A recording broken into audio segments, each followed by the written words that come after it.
YouTube аккаунт отключен, потому что мы подключали помощью трансляции, это по-другому было сделано.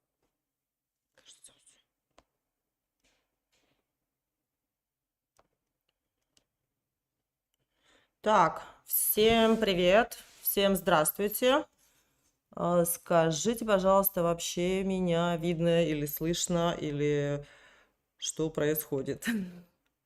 Я впервые пробую стрим, поэтому не очень уверена, есть ли контакт. Так, ну мне пишут, что да. Так, хотелось бы, конечно, чтобы... я не очень просто на самом деле понимаю, потому что, правда, не вижу. У меня OBS Studio, которая совмещенная с YouTube-каналом. О, и видно, и слышно. Супер, спасибо, спасибо. А то я не знаю, мало ли вдруг это только мои люди, так сказать, да, которые помогали настраивать, мне видят. Все, спасибо, Алексей, спасибо. В общем, я не вижу, сколько вас человек. Я не знаю, сколько сейчас смотрят.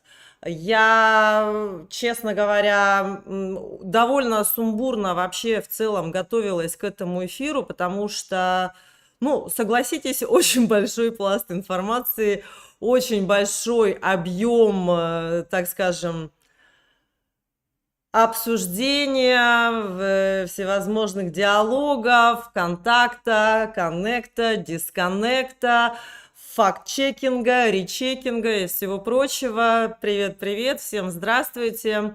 Вот, ну и плюс сам по себе формат стрима для меня это впервые. Если он получится, то это будет супер. Может быть, если меня сегодня здесь не зароют комментаторы, если я останусь живой, то такой формат будем практиковать на моем YouTube-канале, который я создала после того, как Максим Юцефа и Айсен Калининский продали мой канал Владимиру Амосову, в народе называемому Аладушкину. В общем, обо всем поподробнее, да.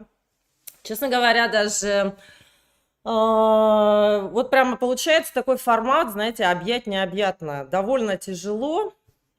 Картинка может зависать, это, честно, вот прям ничего не могу сказать. В данный момент я даже, если это что-то связанное с настройками, уже ничего не поменяю. Поэтому давайте будем, наверное... И картинка, конечно, если она по изображению не очень качественная, вот на следующих слайдах, я немножко слайды приготовила, на следующих слайдах будет понятно вообще, насколько хорошо демонстрируется, потому что это, наверное, все-таки то, что нужно, да. Так, давайте смотрим. Видно текст? Насколько хорошо видно текст? Я просто не знаю, тоже люди, наверное, с разных форматов, с разных экранов смотрят. Вот, если вы смотрите, например, с телефона, может быть, это и мелковато. Так, ну окей, хорошо. Я причем сижу у себя в спальне, потому что в гостиной у меня там дверь красят, у нас ремонт все еще продолжается. Поэтому в какой-то момент я еще и отойду, чтобы проводить работников, хорошо? Так, смотрите, ну что, я сегодня сюда, к сожалению, уже не смогла выгрузить, вернее, не успела видео Максима, где он рассказывает про вот эту душещипательную историю. Я вообще, на самом деле, просто когда смотрела это видео, я понимала, почему я с ними начала работать. Насчет того, что они там мне предложили выступить моим продюсером, это, конечно, это вообще просто высший пилотаж заносчивости, но это очень крутая характерная черта поколения Z. Вот они такие. Максим родился там, по-моему, в 95-м году, и через год, да, когда ему годик стал, он только стал ходить, я стала мисс Якутии. Можете представить, да, какая пропасть возрастная. И вот это поколение, которое очень-очень просто себя уверенно несет. И вот они спустя годы, спустя 5 лет, Максим заявляет о том, что якобы они предложили меня продюсировать. Вы представляете? И что они меня сделали лидером общественного мнения, вы представляете? То есть, получается, я просто, ну, практически no-name была без них, да? То есть никто, и звали меня никак вообще. Оставляет мне вот такой комментарий, где обвиняет меня в Сейчас я просто, наверное, специально вытащу его, чтобы это у нас была возможность ставить на паузе. Так, лайк поставили, ждем, да, так. И это, конечно, просто круто, да, и это то, на самом деле, чего не хватает вот нашему поколению, моим ровесникам. Моим ровесникам, потому что вот я, когда работаю, да, на курсе своем или, допустим, в индивидуальных консультациях, люди вечно застревают в теме, ну, не хватает уверенности, я не могу там о себе рассказывать, я не могу о себе заявлять, я не могу там что-то. Вот надо пример брать с людей поколения Z. Это не эйджизм с моей стороны, я, наоборот, восхищаюсь вот этим качеством. И когда я была на передаче «Кухня» у ребят, да, то есть вот АСН оператором был, Максим был ведущим. Они предложили мне, говорят, давай, ты не хочешь сделать свой YouTube-канал? Я говорю, да, не то чтобы я хочу, я его уже давно планирую, но у меня никак руки не доходят, потому что вот эта техническая часть, допустим, там, нанять оператора, да, нанять там кого, монтажера, да, то есть мне все время, я вот эту тему усложняла, и плюс ко всему, это же был, ну, начало 2020 года, и я там вообще только-только как раз, когда вот была у них на интервью, я, по-моему, приехала из Таиланда, из отпуска, и вот как раз я перед отъездом в отпуск уволилась из найма. Ну, то есть я все время в найме работала, но некогда, когда ты работаешь в найме, вот реально я понимаю людей в найме, да, сложно вести YouTube-канал просто. У меня тогда был свой Telegram-канал. Его вела. У меня был Facebook. Я в Фейсбуке вот с 2010 года и году к 2015 я просто, ну, на тот момент стала, ну, как это называется, да, одним из самых, наверное, популярных пользователей в якутском Фейсбуке. Вот, там даже какая-то была такая система градации, почему-то там рейтинг появлялся, и вот в топе я прям там с короной, да, в Фейсбуке, я не знаю, что это было, это какое-то, по-моему, какое-то приложение, которое смотрело рейтинг, да, по географической локации. Ну, Инстаграм, естественно, да, то есть на тот момент, в принципе, это был 2020 год, но это у меня был еще мой старый Инстаграм, там тоже примерно вот как сейчас 45, там 46 тысяч подписчиков было, просто его, почему я помню, его в конце же у меня, в конце 2020 года у меня его угнали. Вот, и к тому моменту там было 48, да, а 48 там подписчиков стало вот за период летний, когда были поправки в Конституцию. Ну, то есть какие-то я сейчас буду вот эти отсылки делать на события хронологические того же самого 2020 года. Так вот, когда, конечно, Максим очень круто заявляет о том, что они предложили мне продюсировать, это, ну, прям, так скажем, заносчиво. У меня, знаете, мама мне отправила вырезки, да, из газет, которые из журналов, все, что она собирала, да. И вот просто вот сейчас давайте смотреть.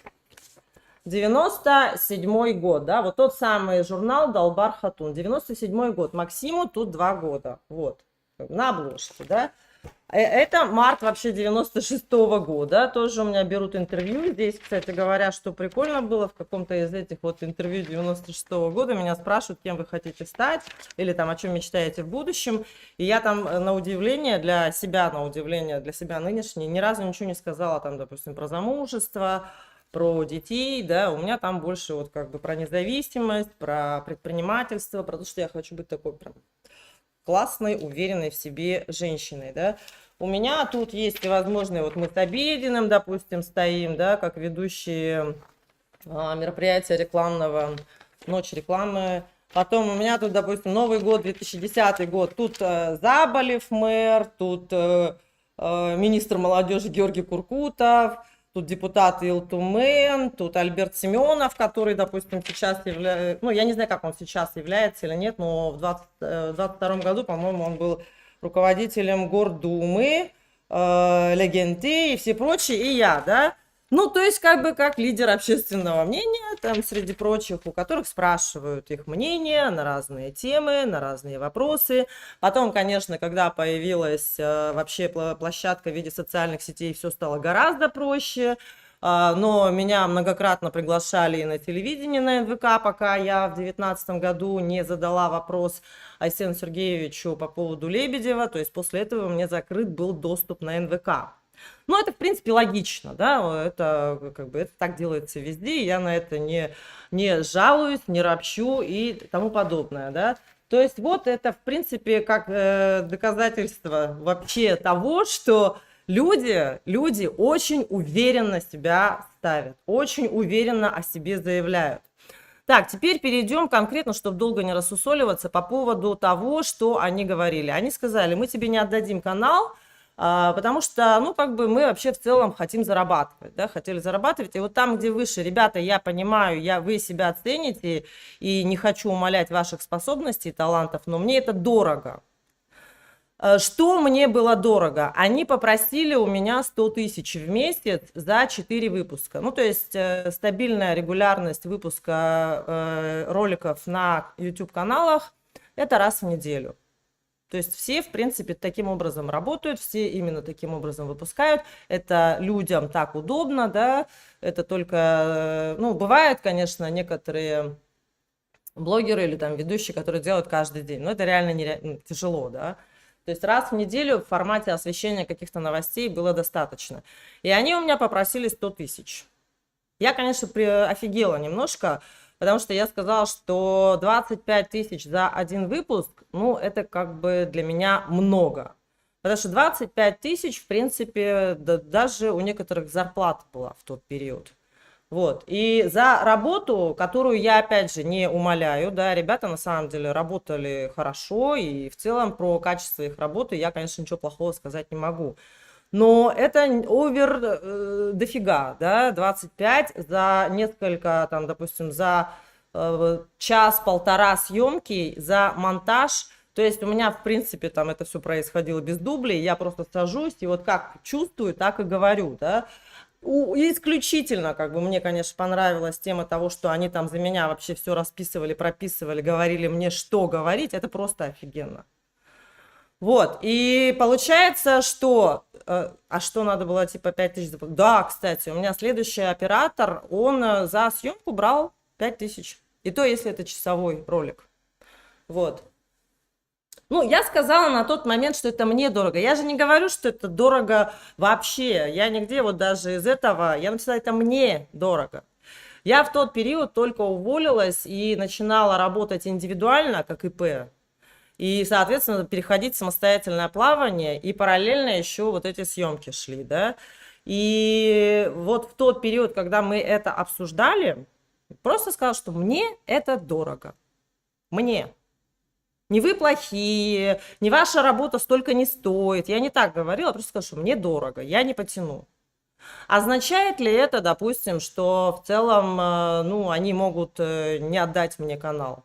Ну, как бы я на это пошла. Я написала, окей, хорошо, оставляйте себе, потому что за оформление 70 тысяч рублей тоже дорого. Я сказала, я готова оплатить 35, половину. Я его готова забрать за 35. Вот это оформление. Они сказали, нет. Я сказала, ну окей. И, кстати говоря, следующий канал, который я открыла, мне оформлял сам Фео. Если вы знаете, кто такой Фео. Знаете? Кто знает, кто такой Фео? Напишите, или вы знаете, не знаете, какой-нибудь знак. Да, нет, плюс. Так вот, 5000 в сторис выложить пиццу, суши стоит, потому что после того, как ты выкладываешь на свою большую аудиторию, эта пицца окупится многократно. Работа все равно оплачивается за определенный объем и за определенный человека-час. Ну и там как бы уже отдельные свои индивидуальности. Я еще раз говорю, не надо спорить по поводу того, сколько что стоит. Есть определенная работа. То есть они снимают какое-то время, потом какое-то время это монтируют, да, монтаж это, наверное, самое сложное. Потом Айсен делал цветокоррекцию и ставил это на рендер. Все, и он сам рендерит компьютер, соответственно. И потом просто выгружается это, да. Стоит ли это 25 или не стоит, я не знаю, еще раз говорю. Я никогда не оцениваю, что это дорого или это недостаточно и так далее. Ну, человек называет ту сумму, которую называет, я сказала, что нет. Но они сказали, что они не вернут мне. И при этом за оформление канала 70 тысяч. Я сказала, хорошо, оставляйте. Я считаю это, в принципе, удержанием моих результатов моей работы, потому что за все, что они делали, да, я им всегда оплачивала. Тогда это было по 15 тысяч, насколько я помню, да, и потом они просто захотели по 25. По 15 я им оплачивала. Ни один продюсер не работает в формате, что якобы ведущая, да, вот как они меня назвали, что я там просто ведущая была. Они мне якобы все писали, я пришла, и такая говорящая голова, говорю, почему тогда они работали за гонорар? Я им платила за каждый выпуск. Если у меня не было денег, выпуск не выходил, и они не работали. Все. Это никакое не продюсирование было. Они просто предложили свои услуги. Ну да, они думали, что как-то это все раскрутится, и тогда, может быть, будет возможность, да, в формате там совместного. Но как бы, а что совместное? То есть они что хотели? Не вкладываться, да, не искать даже рекламодателя, потому что из того, что, допустим, Максим сообщил, он говорит, мы сказали, Алена, ищи рекламодателя. Ну, окей, я кучу рекламодателей находила, да, для того, чтобы у нас канал продолжал активно работать, для того, чтобы я могла им оплачивать гонорар. Но я одна это искала, потому что они не были продюсерами, они были исполнителями определенного объема услуг. Если бы они были продюсерами, они точно так обязаны были, точно так же, как и я, искать это. Продюсеры, если, да, и, допустим, там, ну, вот кто, блогер, которого продюсирует, почему бы вообще, в принципе, блогер должен что-то искать тогда, а продюсер что делает? Он просто сидит, что ли? Никаких текстов мне, естественно, никогда не писали, потому что вот текстовый вариант был, знаете, видео с, по-моему, про национализм. Это был один из первых выпусков, и вот он был в формате текста. Причем я его сама себе написала. Мне никто его не писал, это мой абсолютно текст был.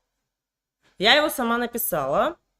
Я начала как бы с ним, и это очень тяжело. Мы просто поняли, что вот они как операторы видят и смотрят, что, блин, не идет, потому что тяжело. Я не умею читать по тексту, то есть теряется вообще вот этот контакт со зрителем, не получается. У меня все всегда на экспромте.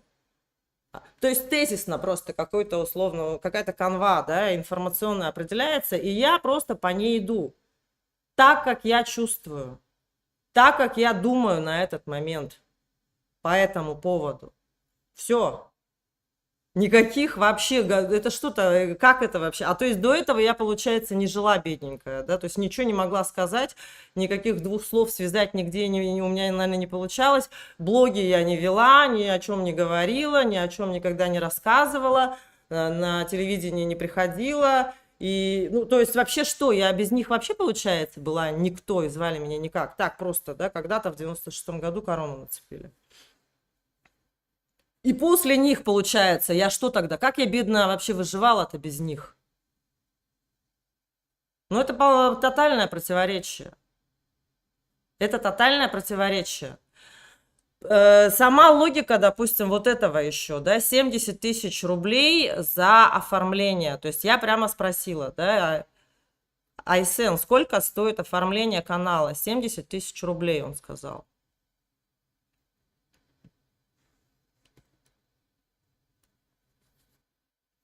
Все это что? Все, что указано за оформление каждого видео. Фео мне потом сделал за 25 тысяч. Все. И оформление канала, и вот эту вот как бы плашку. То есть я ему дала, скинула фотографии с фотосессии. Он это все как бы сложил. Он это все как бы просто потом мне в виде файлов дал, чтобы я могла дальше работать. Это, оказывается, просто, ну, как бы, я же не разбиралась, да, то есть это в кривых, что называется, в кривых тебе отдают, и ты это потом просто корректируешь. Да, ребят, я не говорю, много это или мало. Это немного, но я тогда просто... У меня было очень-очень много на тот момент своих каких-то обязательств, да. Давайте я буду рассказывать тогда. Ну, хотя, в принципе, хорошо, что вы уточняете, а то вдруг бы я забыла. То есть тогда, когда, в принципе, вот эта вся история с ними началась, это был уже июль. И, кстати говоря, по поводу того, что муж у меня попал в это ДТП, да, в совершенно дебильнейшее ДТП, И поступок вообще я на тот момент его расценивала с его стороны, я имею в виду, со стороны мужа, как совершенно, ну, недопустимый. Я не побежала к нему. Ну, я не знаю, вот кому те формулировки, в которых это описывает Максим, кажутся похожими на правду.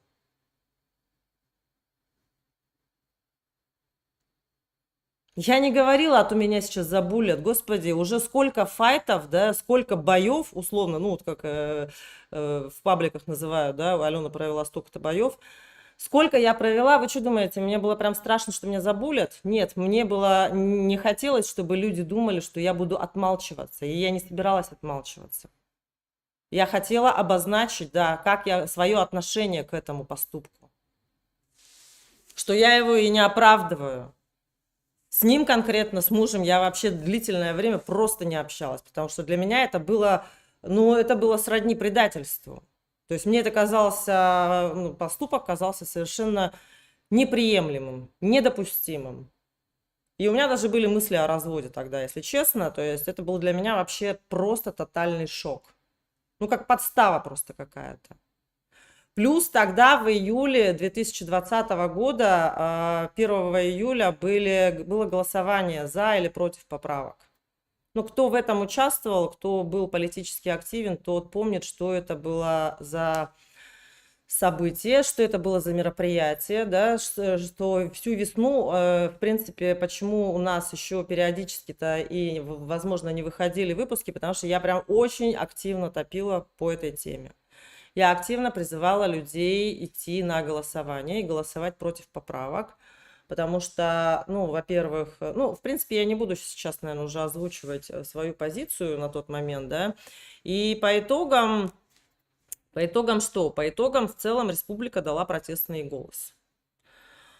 Республика дала протестный голос, и меня, кстати, весной вызывали, да, в правительство и сказали: Алена, вот сейчас скоро начнется вот эта тема, ну, как бы ты же видела в новостях, да, появилась тема по поправкам.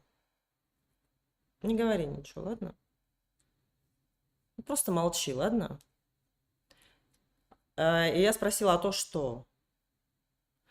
Ну, я понимаю, вопрос глупый, конечно, да, то есть никто, в принципе, в якутской практике на тот момент не сталкивался ни с каким уж таким, наверное, АТО в отношении блогеров, да, потому что блогеры, в принципе, никогда ничего подобного-то и не делали, то есть, да, допустим, там журналисты, может быть, да, тот же Обедин, да, какие-то общественники, может быть, да, но чтобы блогеры это делали, нет.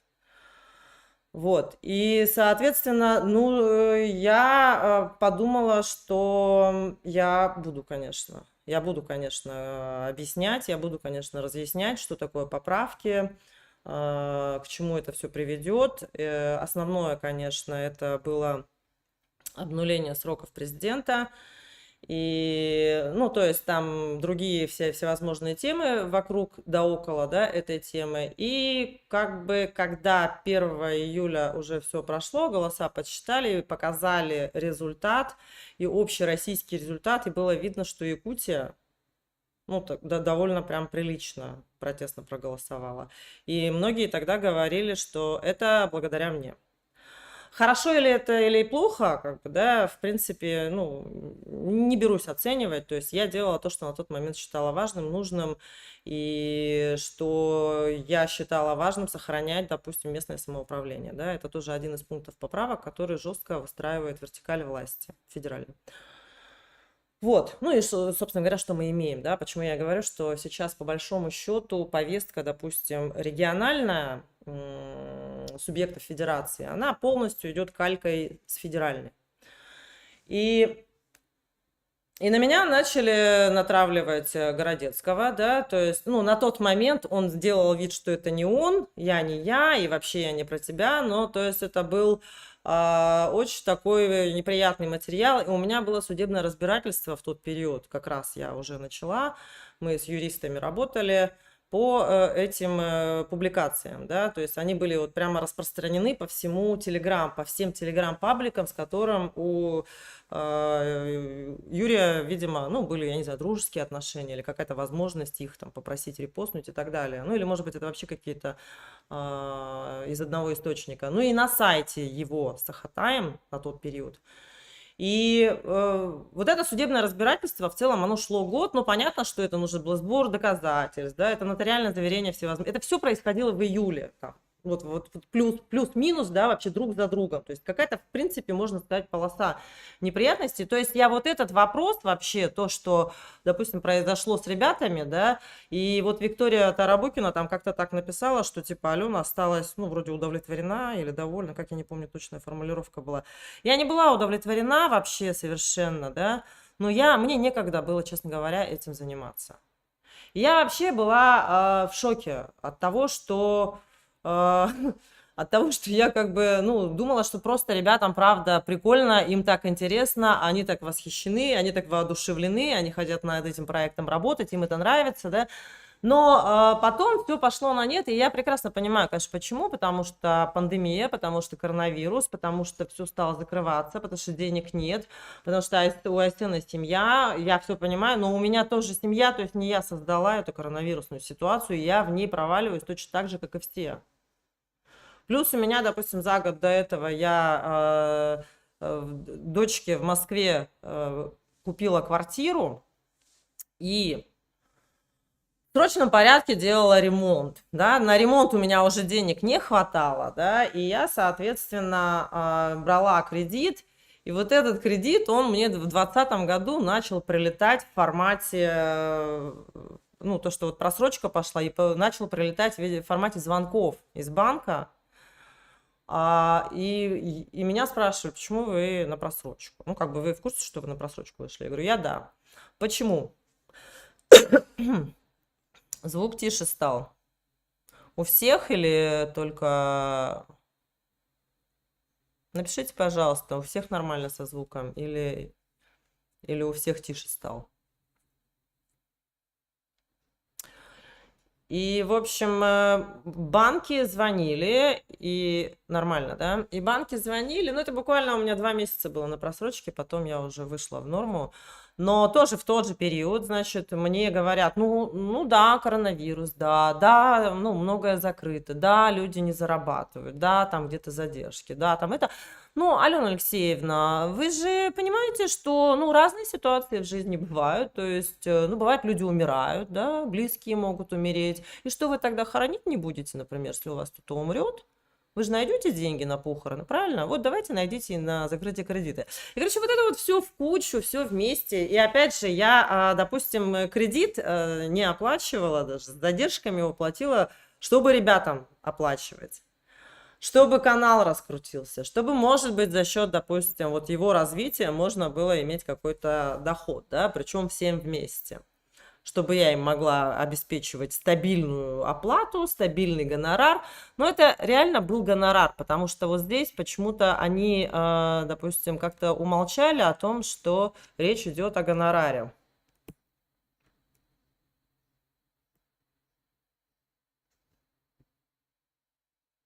А гонорары, которые вы получали, не считаешь?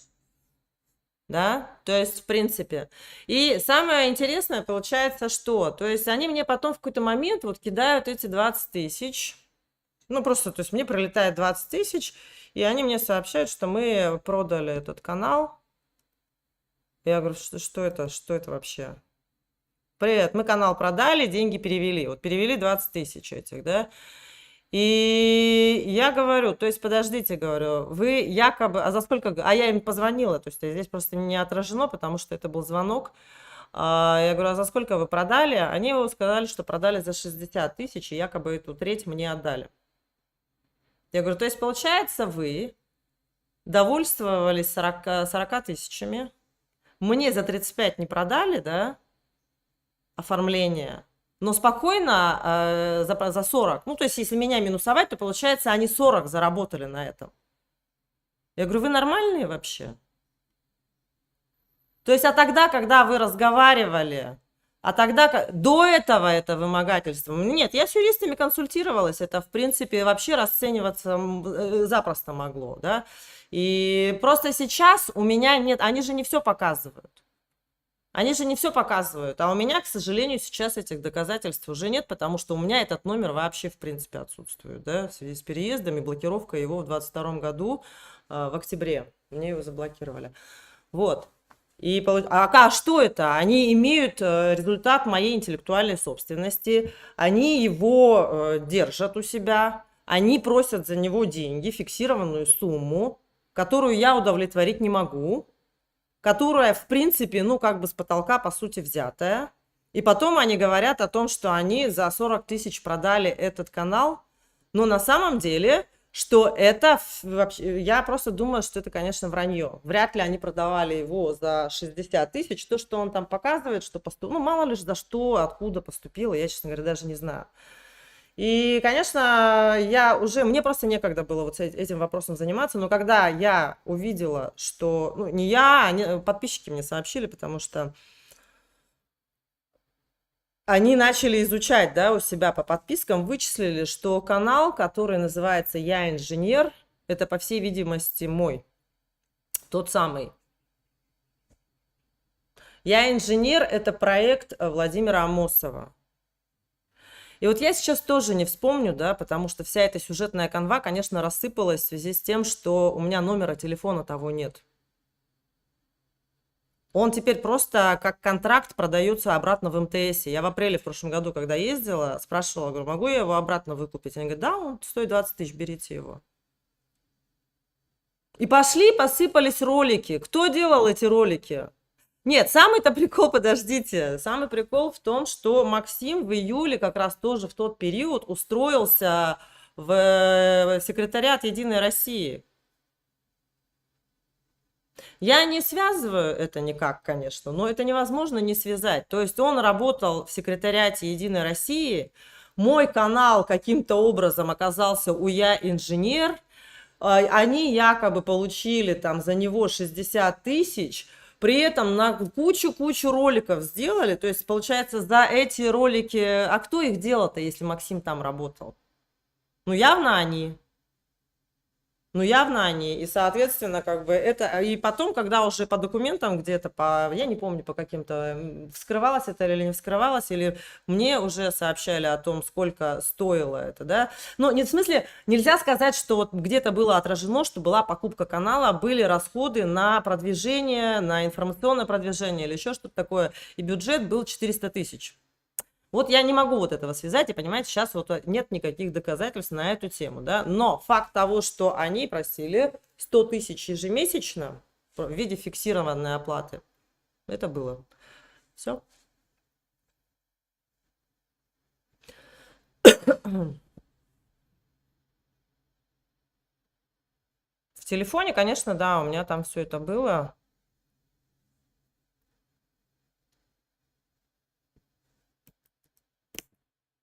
Вот, потом, если бы они меня реально продюсировали, почему они здесь не указали, что они были, пробовали много форматов, вот друзья пробовали достаточно много форматов, проект на кухне, игровой контент, шоу с приглашенными звездами. Почему нету проекта Алексеева Лайф, если это они якобы меня продюсировали?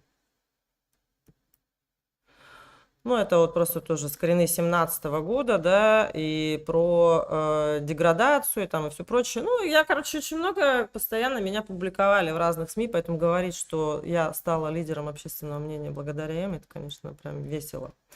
Так, что касается Алии, что нашла у себя тоже в телефоне, да, это про, вот она сама говорила, есть однодневки, которые обманом, хитростью или внешностью, неважно, деньги поднимают, потом испаряются. Думаю, их нельзя назвать риэлторами. Совершенно верно, я абсолютно согласна, да. И в данном случае по части Максима, да, вопрос же опять, мы опять уходим в какие-то дебри. Это вот просто, знаете, любители такой тактики, отвлечь внимание, да, и это называется дымовая завеса. Когда начинается очень много напускать разного дыма, а от сути вообще изначального как бы конфликта или там по теме, да, то есть идет сплошной уход. То есть Максим, получается, бесконечно наезжал, допустим, на того же самого бедного Маганского, да, и еще раз подчеркну, к его, допустим, там методикам или протоколам у меня у самой вопросы. Ну вот, если действительно он по одному и тому же протоколу, то это абсолютно некорректный, да, и это вообще недопустимо. Но конкретно если про таблеточки, про витамины, я вообще не вижу никакого состава преступления, я вообще не вижу никакого обмана, и я вообще не вижу никакого мошенничества. Вы думаете, что, допустим, Алия показывала шмот, и вот она говорит там, допустим, ну ладно, да, Dior, там, Hermes, это все понятно, это как бы известные бренды, но когда она говорит там, допустим, я вот там тоже пересматривала, джинсы там и джинсы, и пиджак, или что там, верх, да, это от российского бренда, ну, как бы, может быть, и в той же Польше, да, какой-нибудь польский бренд, абсолютно идентичные вещи будут. Может быть, там, допустим, где-нибудь в Зимбабве, да, ну ладно, в Зимбабве такие вещи не нужны. В Лондоне, да, какой-нибудь бренд будет тоже местный. Просто они отшиваются где-нибудь в Гуанчжоу. Потом на них лепятся этикетки, там какая-нибудь условная Кира пластилинова, да, и все. И как бы это ее бренд, а это где-то там еще куда-то уходит. И то же самое, допустим, с этими витаминами. Ну, то есть их заказывают, упаковку, да, это все это где-то на одном месте. Составы могут менять, возможно, да. Но я вообще в целом не собираюсь выступать адвокатом Маганского в данном случае, потому что к Маганскому у меня конкретно чисто вот с точки зрения социальной ответственности есть вопрос. Почему он вообще, в принципе, вот попадает или попадал там в подобные ситуации, что там Сьюзи тоже что-то у него то ли вымогала, то ли наезжала, то ли что-то там предъявляла ему, я уж и не помню, как это было конкретно, да, честно говоря, вот эти вот вещи, они уже, ну, замыливаются, просто когда эта повестка, она не актуальна, то есть ты ее реально уже не помнишь. И почему это Максим называет обманом и мошенничеством, а когда человек говорит, что я купила квартиру за 3,5 миллиона бат, 3,5 миллиона бат, друзья, это 10 миллионов рублей. Это 10 миллионов рублей. Сколько витаминов, да, условно говоря, нужно произвести? То есть это какие объемы? Один человек купит, допустим, квартиру, оплатит ее, но вдруг не заедет. Или вдруг это будет не то качество. Или вдруг это будет, ну, не тот контингент, да, не тот район. Или еще что-то произойдет. У меня вообще в целом, допустим, знаете, какой в данном случае, какая рекомендация по вопросам приобретения недвижимости. Вот очень прям внимательно, аккуратно к этому подходить, особенно в наши дни, потому что новости нужно смотреть. Я вот вчера, допустим, узнала, что вышел указ президента, что до 10 сентября, например, да, сейчас я точную формулировку скажу.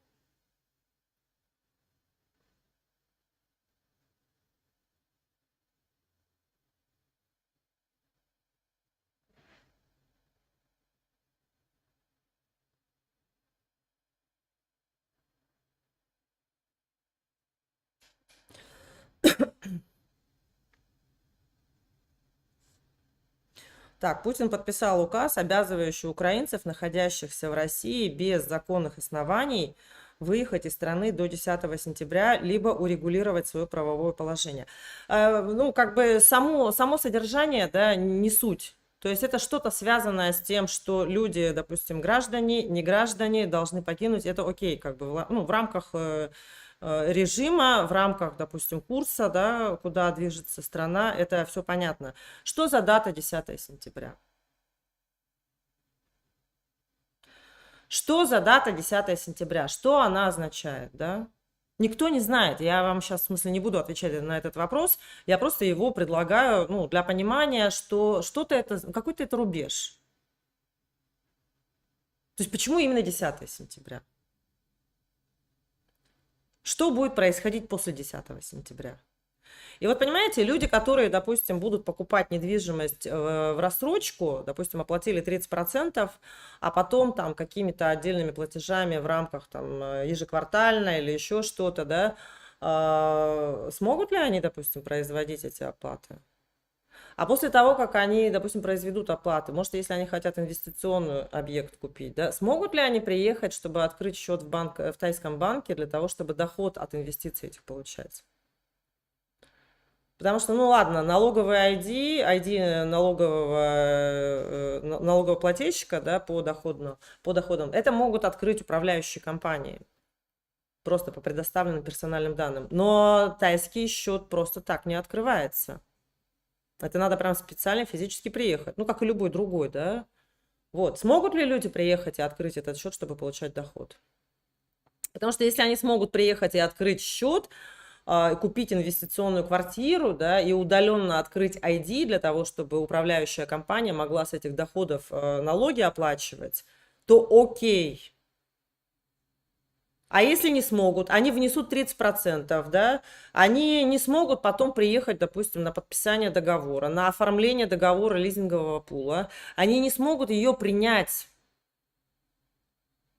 Вот на что нужно обращать внимание. И когда человек завлекает дешевизной, как бы, да, это достаточно, ну, серьезные последствия. Сравнить с баночками Маганского вот такие форматы.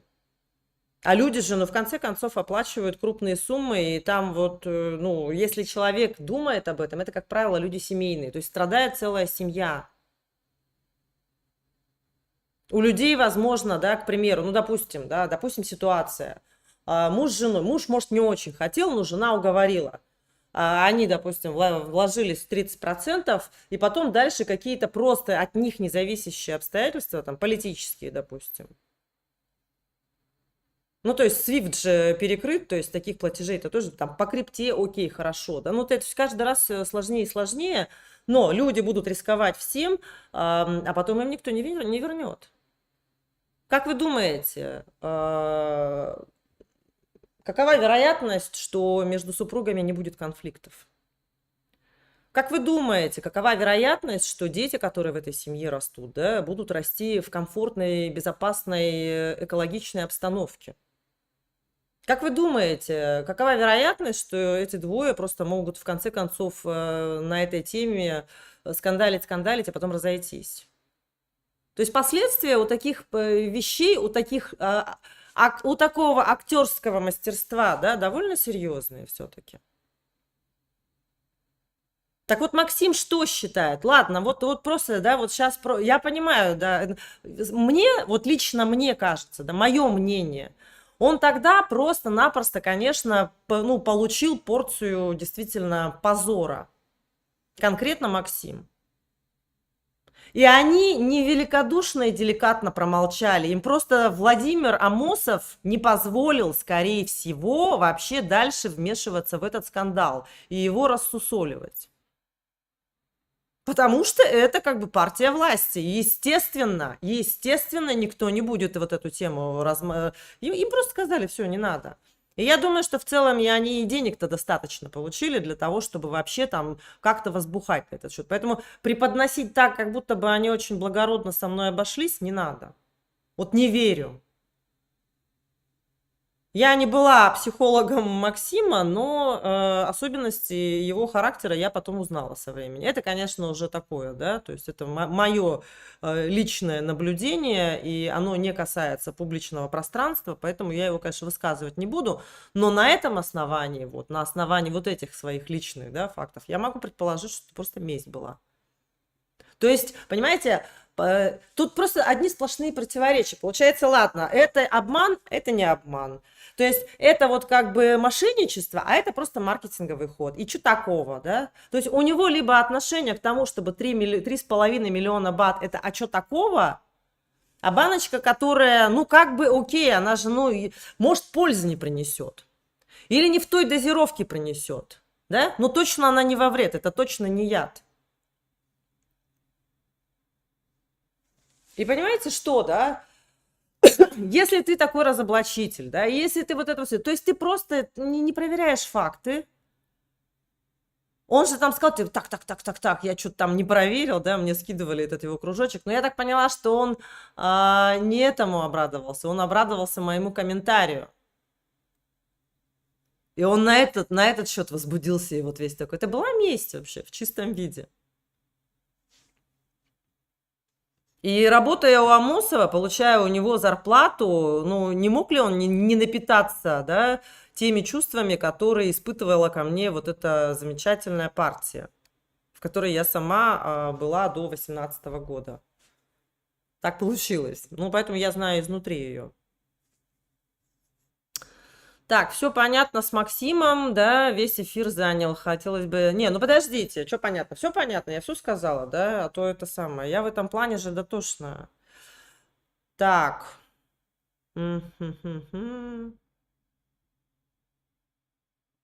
Вот, поэтому я просто считаю, что либо изначально они в целом как бы, да, думали, что вот сейчас мы, мое мнение, срубим бабло на Алене Алексеевой, либо скурвились в рамках взаимодействия с партией. Вот. Поэтому, да, какое-то время выпуски вообще не выходят, потому что я не плачу, у меня нет в какие-то периоды денег, или там я, допустим, занимаюсь поправками, поэтому я не плачу, и они не делали ничего. Продюсеры так не работают, да, то есть продюсеры работают на результат. Что по поводу Алии? Ну, с Алией, по-моему, все сказала уже, все ясно. Не подготовлен. А что не подготовлено это? Как готовиться? Я не знаю в целом. Все, что касается вот этого вопроса, я и говорю.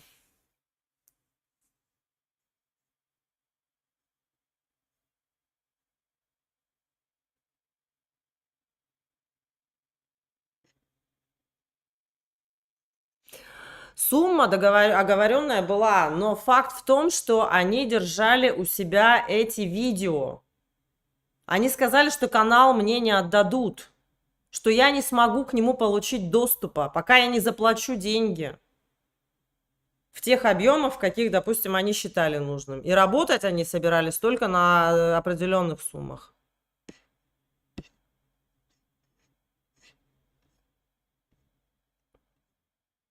Я и не говорила, что это факты. Это могло бы быть расценено, да, естественно. А у Максима факты, что ли? У Максима какие факты?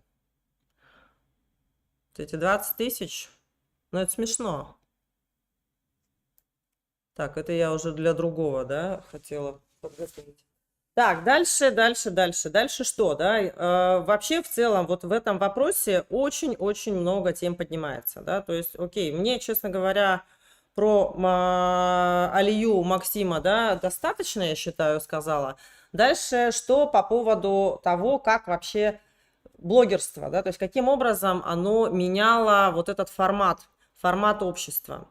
Я также вот, когда вот эти вырезки, материалы просматривала, мне попалась брошюрка в 99 году в Якутске проходил форум международный Саханефтегаза, то есть по нефтегазовому комплексу. И я просто, глядя на фамилии, которые там были указаны и со стороны правительства, да, и со стороны крупных предприятий, и со стороны зарубежных компаний, которые приехали на этот форум, просто вспомнила, каких масштабов вообще республика была, какого масштаба люди были руководителями этой республики, какие умнейшие люди, да, с какими ну, вот там тот же Эрнст Березкин, да, Александр Оглы, Кугаевский, Власов, да, это просто, ну, вот такие умнейшие люди, слушать которых, я работала там переводчиком, и то есть несколько было разных секций, да, кто-то по нефти, кто-то по газу, да, кто-то по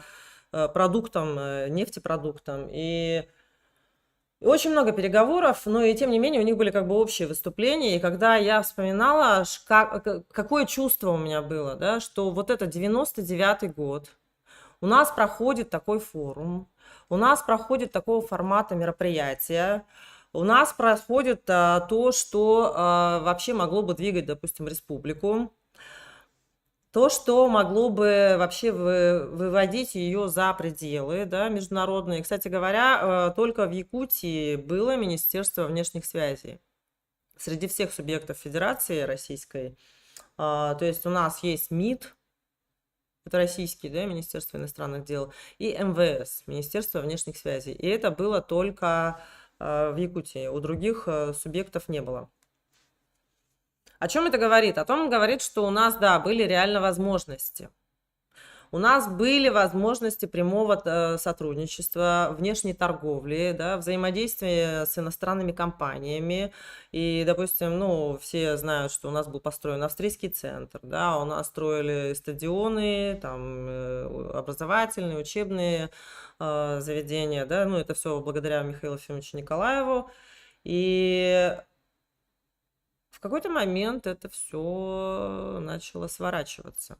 В какой момент, конечно, мы все понимаем, в каком году примерно тоже понимаем, что потом постепенно начало происходить, тоже понимаем.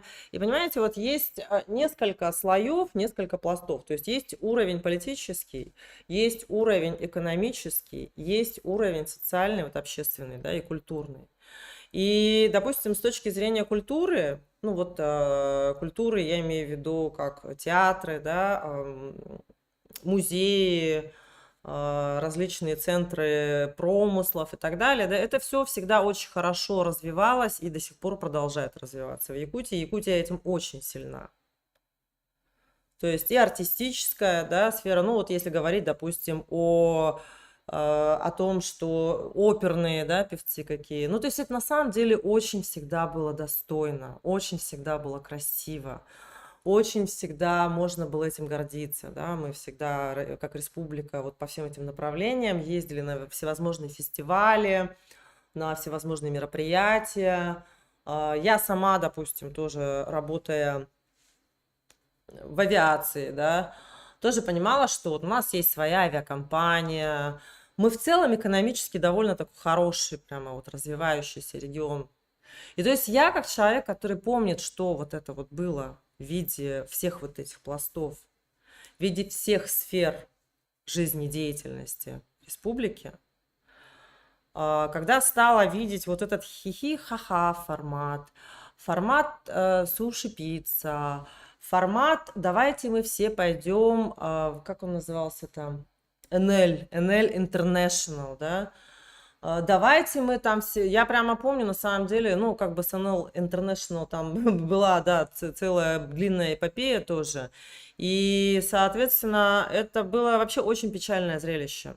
То есть тогда, когда люди, работающие в образовании, в медицине, да, например, медбрат, который может поставить укол или систему бабушке, когда везет ее в скорой, попасть ей в вену, такой человек, допустим, да, ценный кадр, то есть человек, который спасает жизни, он уходит в NL International, думая о том, что они будут левой пяткой, допустим, зарабатывать большие деньги, хотя это, ну, как бы уже впоследствии, когда много всевозможных расследований было, и вообще, когда кулуарную, внутреннюю информацию, это все, когда она вскрылась и узналась, и оказалось, что это далеко не так, что пахать надо гораздо больше, чем ты работаешь даже медбратом, по сути, да, что ты должен не только это все дело отпахать, ты еще это должен продать и купить, и вот это вот бесконечный, да, вот этот круговорот всего, и что люди, в принципе, просто от того, что им было стыдно признаться, что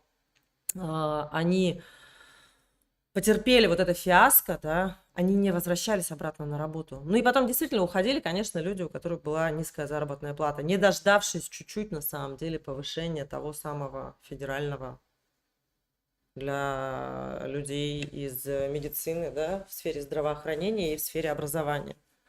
Это очень грустно было, да, и вот тогда я прямо стала задумываться о том, какие последствия могут быть всевозможных необдуманных решений, которые причем тиражируются за счет блогинга. И у меня у самой тоже блог был достаточно активный, и я, честно говоря, да, поначалу, допустим, смотрела на это, ну, я понимала, что, ну, как бы, ну, окей, ну, в принципе, ты не можешь на все, да, вестись. Я реагировала только на какие-то вещи, которые действительно могли иметь экономический эффект. Последствия экономические. То есть, понимаете, как ужасно, да? Одно дело, допустим, человек вот уходит из здравоохранения, который может спасать жизни людей. Просто вот представьте масштаб проблем. Другое дело, что этот же человек, допустим, не получает стабильную, ну, неважно, небольшую, но не получает стабильную зарплату. А у него у самого тоже есть ребенок, да?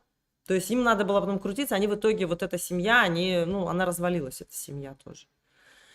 И на такие вещи, конечно, я реагировала. Но люди, естественно, да, не желая получать в свой адрес негативные какие-то высказывания, ну, начали очень агрессивно в мой адрес нападать, называя это всю завистью, что я завидую вот этим шикарным, богатым людям, которые ездят на Мерседесах. Все Мерседесы, оказывается, были кредитные, да, что удивительно. То есть они должны были ездить, как бы рекламируя вот этот НЛ, и постепенно выплачивали этот кредит. Ну, короче, ну, действительно, ну, прямо очень печально было смотреть на это. Почему я вот это изнутри знала? Потому что у меня, ну, прямо одна знакомая там работала, и вот эта вот вся нутрянка, ну, естественно, я не называла ее имени, но вся эта нутрянка, это она просто была отвратительна. То есть это вот просто людей заставляли действительно попадать, вот, ну, в смысле, не заставляли попадать, попадали-то они сами, да, но их уже дальше заставляли вот в рамках этого круга просто бегать бесконечно. И получается, что, да, то есть я начала наблюдать, какая идет, просто я понимаю, что я не могу одномоментно увидеть, например, эффект, который может оказать вот человек или там какая-нибудь, допустим, компания, которая в виде саранчи, да, приходит тоже и выкашивает какой-то объем людей, которые приносят, допустим, пользу обществу в виде, ну, все равно налогоплательщик – это польза обществу, то есть это какой-то механизм бесперебойный. Я всегда была и есть, да, за то, чтобы платить налоги. Я до сих пор плачу налоги в России, и вот это как бы, это все равно залог нормального функционирования государства, безусловно.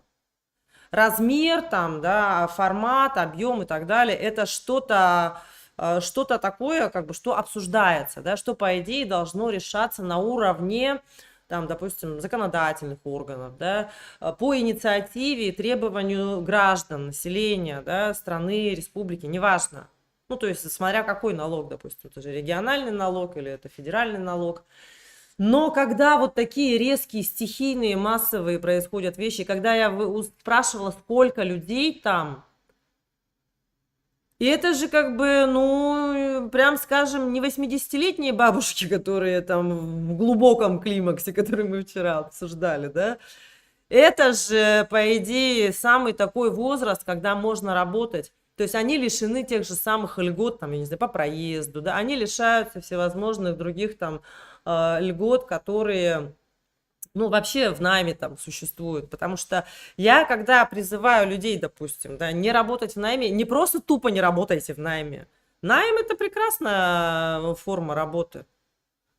Если это тяжело, не нравится и тяготит, если есть порыв что-то делать, как-то по-своему развиваться, только в этом случае нужно уходить. И причем всегда, когда я говорю, если вы хотите это делать, никогда нельзя резко просто хлопать дверью, бросать работу, кидать заявление руководству в лицо, да, всех обматерить и уйти. Как бы. Ну, это глупо. Я сама лично считаю, что, ну, нужно аккуратно. Видите, допустим, даже я, уходя из найма, тем не менее, попала в провал. Но это реально совпадение просто было, потому что это был тяжелый, действительно очень тяжелый 2020 год. И классно, конечно, что люди сейчас ржут, типа 70 тысяч не было, что ли, да, но короткая память. Это спасает человека, да. Наша психика, если бы она травмировалась настолько глубоко, что через 5 лет мы бы об этом помнили все еще, то человечество бы не выжило, к сожалению. Вот. А тогда действительно тяжело было. И тем более ты, когда на перспективу не знаешь, а вообще что будет дальше. А мы, если помним, коронавирус-то вообще-то, COVID-19, он 2 года же длился. И все. И получается, вот людей выдернули оттуда, да. Потом начинается что? Потом начинается какая-то вот резко вдруг пошла волна вайнеров, да, или кого-то, или чего-то, и все резко начали какие-то вот эти вот хихи, ха-ха, рилсы. Ну, как бы смешно, классно, прикольно, да. И я смотрю, ну, люди реально любят это смотреть. Ну и правда, я сама смотрела многие рилсы, прям очень смешные. Там у того же Дормидонтова, ну, прям правда было смешно. Но потом я понимаю, что, ну, Ну ладно, окей, я такая думаю, ну люди разные, мы же не будем там как бы заставлять там кого-то делать что-то, если ему не интересно, да?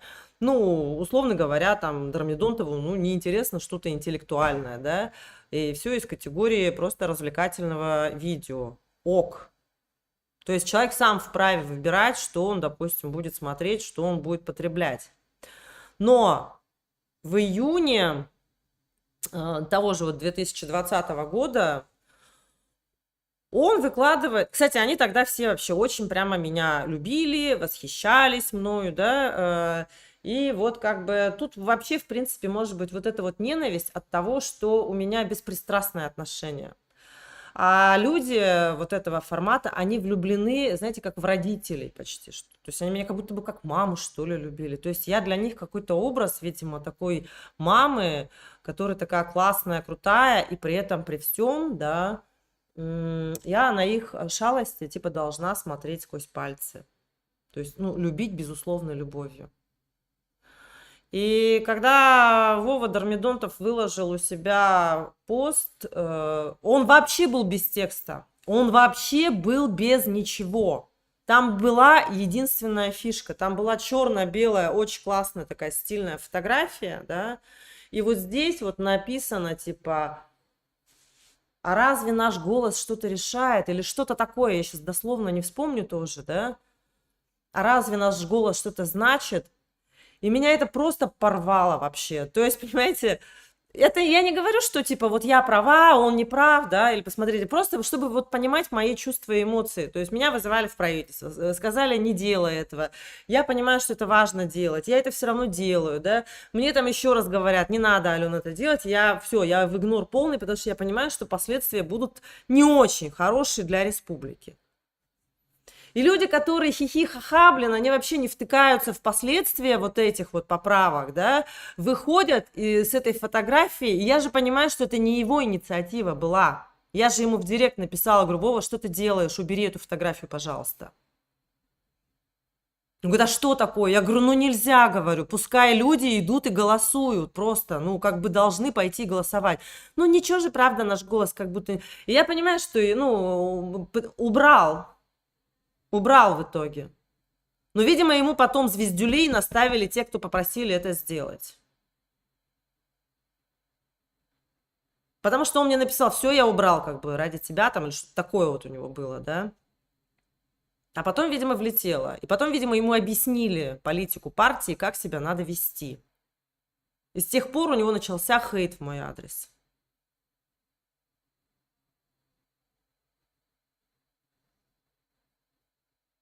Потом еще дальше больше, да.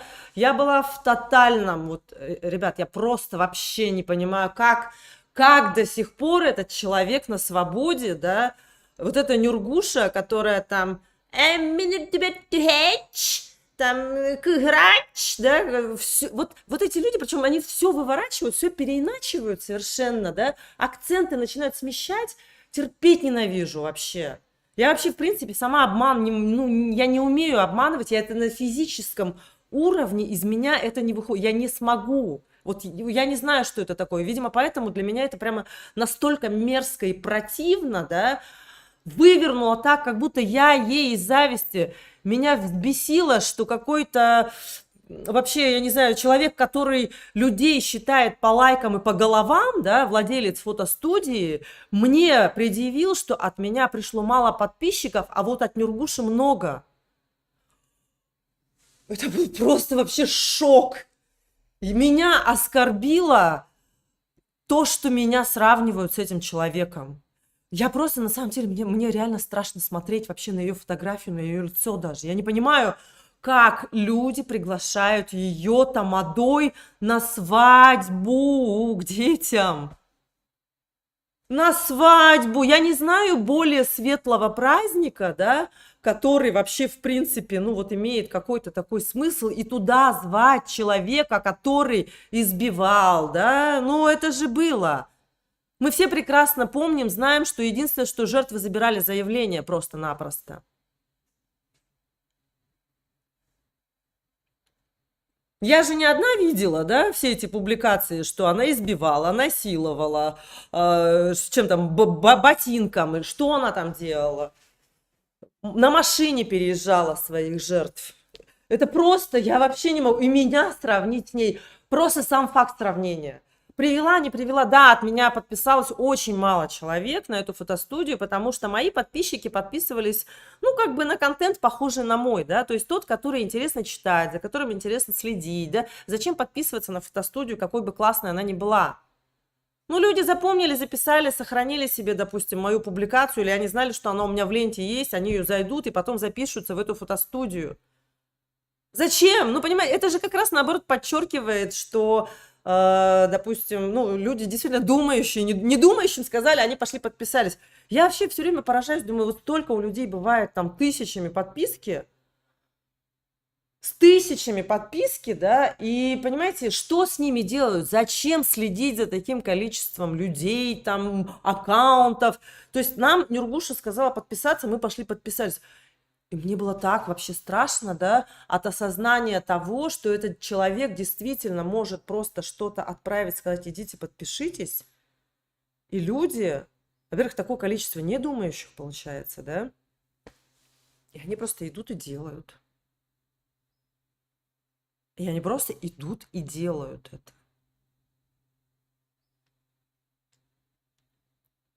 Паша Бояркина. Ну, Паша Бояркина на самом деле, конечно, мне... Я на самом деле к ней всегда и относилась, и отношусь хорошо, да, но она человек на самом деле добрый, это прям по ней видно. Ну вот это, блин, ну то, что, ну я не буду сейчас повторять, ладно, у меня есть это видео на YouTube-канале, да, я понимаю, что она не со зла это сделала, она просто по невежеству. Но последствия вот этого невежества тоже. Ну, мне как бы сейчас в эфире даже это говорить вообще как бы не стоит. Бояркина классно, не, она хорошая, она реально хорошая, да, вот просто по-человечески, тем более, ну, знаете, я не могу вообще в целом, глядя на ее детей, да, как она общается с ними, понятно, что человек устает, понятно, что устает, столько детей, ну, дети это, ну, в любом случае, это прекрасно, да, вот. Ну, про Лину Малину я тоже не буду, наверное, это уже настолько оскомину набившая, да, вещь. И понимаете, вот этот каждый момент, понимаете, айфоновая пирамида, то есть меня же не Лина Малина зацепила. Ну, не трогала бы я. Причем все, каждый в отдельности имеют свои какие-то таланты, они имеют все свои сильные стороны, но я убей не могу понять, что это, в чем причина. Это вот такой уровень развития, это или такой уровень невежества, или это такой уровень, а что такого, или это уровень такого потенциального готовности совершить мелкое или среднее преступление. Что это? Паша, она реально, она там просто какую-то фигню сморозила. Честно говоря, как бы я ее даже в один ряд бы не ставила, да, с теми людьми, кто, допустим, завлекал в айфоновые пирамиды, кто завлекал, допустим, там в NL International, тоже как бы это, в принципе, такая своего рода пирамида, да, кто, допустим, говорит, покупайте квартиру за 10 миллионов рублей, при этом, допустим, рассказывая о том, что купила квартиру тоже, но не купила, блин.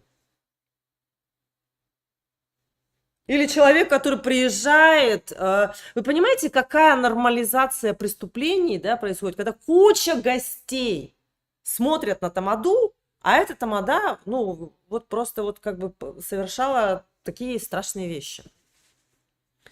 И мне все время казалось, так, эти люди сами вурдалаки, людоеды, да, или им просто как бы норм, ну, вот они как бы или не знают, или это как бы что? И я смотрела на это и понимала, что это деградация. Это реально деградация. И знаете, когда в 22 году я по инерции, конечно, продолжала там, допустим, высказываться, там что-то делать, да, когда уехала, ну, я очень прям, да, меня это, ну, ну, невозможно мозг оттормозить, да, вот это, вы знаете, как бывает, в отпуск приезжаешь на 2 недели, да, неделя у тебя мозг только оттормаживается от рабочего процесса, то есть отдыхать ты начинаешь где-то через неделю, более или менее, потому что до этого как будто бы вот состояние какой-то суеты, да, как будто все время надо там на звонки отвечать, что-то делать, как бы, да, а, соответственно, потом уже ты начинаешь конкретно отпуском наслаждаться. То же самое, допустим, было в 22 году. То есть я пока вот в этой тревоге, блин, носилась там по Казахстану, да, Казахстан мне, честно, как бы скажу, мне он не подошел. Не могу сказать, что не понравился, да, то есть там, ну, архитектурно, ну, что там, ну, Алматы красивый город. Астана, ну, такой, с претензией, да, хотя я там была в 2008 году один раз, и сравнивая, допустим, через там столько лет, я понимаю, что вот он прям уже густонаселенный стал. Раньше же это был поселок городского типа Целиноград, и потом, допустим, Назарбаев решил, ну, это там тоже политический ход был, север-юг, там и все дела, потому что Алматы на юге, Астану сделали на севере. Это чтобы вопросы сепаратизма не провоцировать, они решили столицу туда, севернее перенести. Вот. И как бы, ну, в Астану приехала, и получается, она такая, Нур-Султан, он же на тот момент назывался. И она такая как бы холодная, да, вот, то есть по энергетике мне, например, вообще не понравилось. Как-то вот по ощущениям было не очень, да. И вот я переехала в Алматы, Люба Миронова, девушка тоже, честно говоря, абсолютно неоднозначная. Это на самом деле вообще никогда не, ну, человек, который никогда не был моим типажом. То есть я в целом, да, если бы я не оказалась в Алматы, если бы мы не познакомились там с ней, да, лично, я бы, наверное, никогда не общалась. Для меня она в целом тоже примерно формат Алии. Но Алия, на самом деле, она, ну, я не могу про нее плохого ничего сказать, как про человека. В целом она тоже добрая при общении. Но вот этот вот формат, да, обмануть, при этом сама она понимает, что это как бы означает не есть хорошо, да, обманом там, допустим. Ну, это не обман разве? Вот, но, допустим, мне Алматы понравился именно как раз-таки тем, как его Люба показала. И Люба, да, Люба добрый человек, и мы с ней вот просто, если бы не эта ситуация, у нас бы не было возможности познакомиться. А нас просто как бы, ну, условно свели, да, дали контакты друг друга, и я с ней общалась, она меня познакомила со своими знакомыми, ну, в общем, вот так, да, поэтому я однозначно ей благодарна. Ну и вообще, как бы, я за ней, кроме, как сказать, то есть это человек, который, ну, не несет, пока я не видела, да, такого потенциального урона, как, допустим, обман с квартирой. То есть она то, что делает какие-то свои там дурости, шалости, это делается в индивидуальном порядке. То есть то, за что она отвечает сама перед собой, там, сама за себя, все. То есть там нету такого формата, что это. Но в целом, да, иногда бывали у меня там к ней вопросы, и поэтому я не могу сказать, что как бы в этом плане я там тотально поддерживаю Любу, да, в том, как она себя ведет и проявляет. Но здесь степень социальной ответственности, да, перед количеством людей. Ну и дофига людей вообще в целом. То есть на данный момент вот эту степень нормализации чего-то ненормального растянули до таких пределов. Вся эта реклама, например, да, вся эта реклама, которая сексуализирует женщину, которая началась там с того же самого Телмарта. У меня реально был шок. Я когда увидела Телмарта рекламу, я просто... у меня челюсть отвисла. Но общество тогда, правда, среагировало мощно. Ну, видимо, это было впервые, и у людей был шок. Мужчины, конечно, в массе такие «гы-гы-гы-гы-гы-гы-гы». Ну, кому-то было смешно, да. Я не помню, чтобы хоть одна женщина сказала, а что такого? Все возмущались. Все возмущались. Но потом, спустя какое-то время, ну, уже плюс-минус нормально. И мне люди прямо сами писали недавно, когда я делала опрос в сторис, насколько вот такая реклама заходит уже, заходит. И это принцип, ну, как-то теория, да, господи, феномен окно Овертона. То есть то, что вчера было недопустимым, то, что вчера было неприемлемым, то, что вчера было ужасным, да, ну, сегодня уже такое, ну, типа, а что такое? Ну, норм. Но точно так же происходит расчеловечивание. То есть оно прямо пропорционально. И смотрите, я внесу ясность, да. Конечно, я не собираюсь вообще проявлять какую-то активность. Мне, честно говоря, неохота. Мне честно, вот неохота. Мне грустно наблюдать со стороны, а, что в Якутии это происходит. Ну, я ничего не могу сделать, и, в принципе, я не планирую ничего делать. Это будет, и деградация будет продолжаться. Но мне очень круто было в эти дни увидеть, сколько людей адекватно смотрят, сколько людей видят, сколько людей могут прочувствовать разницу там, где это действительно мошенничество, там, где это действительно просто идет месть, там, где это действительно пытаются мусор под ковер замести, да, там, где это действительно пытаются увести от сути. Я просто была рада. Я никогда не прошу поддержать меня, если вы заметили, да, я никогда не говорю своим друзьям, идите там, или там подписчикам. Хоть раз я просила подписчиков. Никогда. Люди сами, если хотят, делают. Я считаю, что это тоже для меня, допустим, показатель того, имею ли я какое-то значение для людей. То, что я говорю, то, что я делаю, имеет ли какое-то значение? Если имеет, значит, люди пойдут и сами поддержат. Если не имеют, ну, значит, не поддержат. Это тоже для меня информация. Я не хочу всеми правдами и неправдами нравиться там людям, да, или не нравится. Вы знаете, я привыкла. На самом деле люди с детства ко мне относятся либо очень хорошо, либо очень плохо. Вот, блин, другого не дано. Нейтрально относящихся ко мне, ну, мало, да, просто они могут не знать меня, там, да, или там им не интересна сфера, в которой я там, ну, вовлечена. Понятно, что мы какими-то отдельными кругами, да, и не все темы соединяются или объединяются, да. Кому-то нравится там, я не знаю, черничный, да, чизкейк, кому-то нравится лимонный. Вот, поэтому я никогда не прошу, мне не нужно. Почему мне не нужно? Я не хочу отрываться от реальности, я хочу реальность видеть такой, какая она есть, настоящей. Настоящей, вот как оно есть. И если честно, объективно, да, по тому, как складываются события, у меня подозрение, ощущение, что я никогда не приеду в Якутию. Вчера еще буквально посадили, ой, ну, как это, заключили, да, под стражу Сашу Александрову, журналистку. Мне кажется, это все как бы, ну, такие события.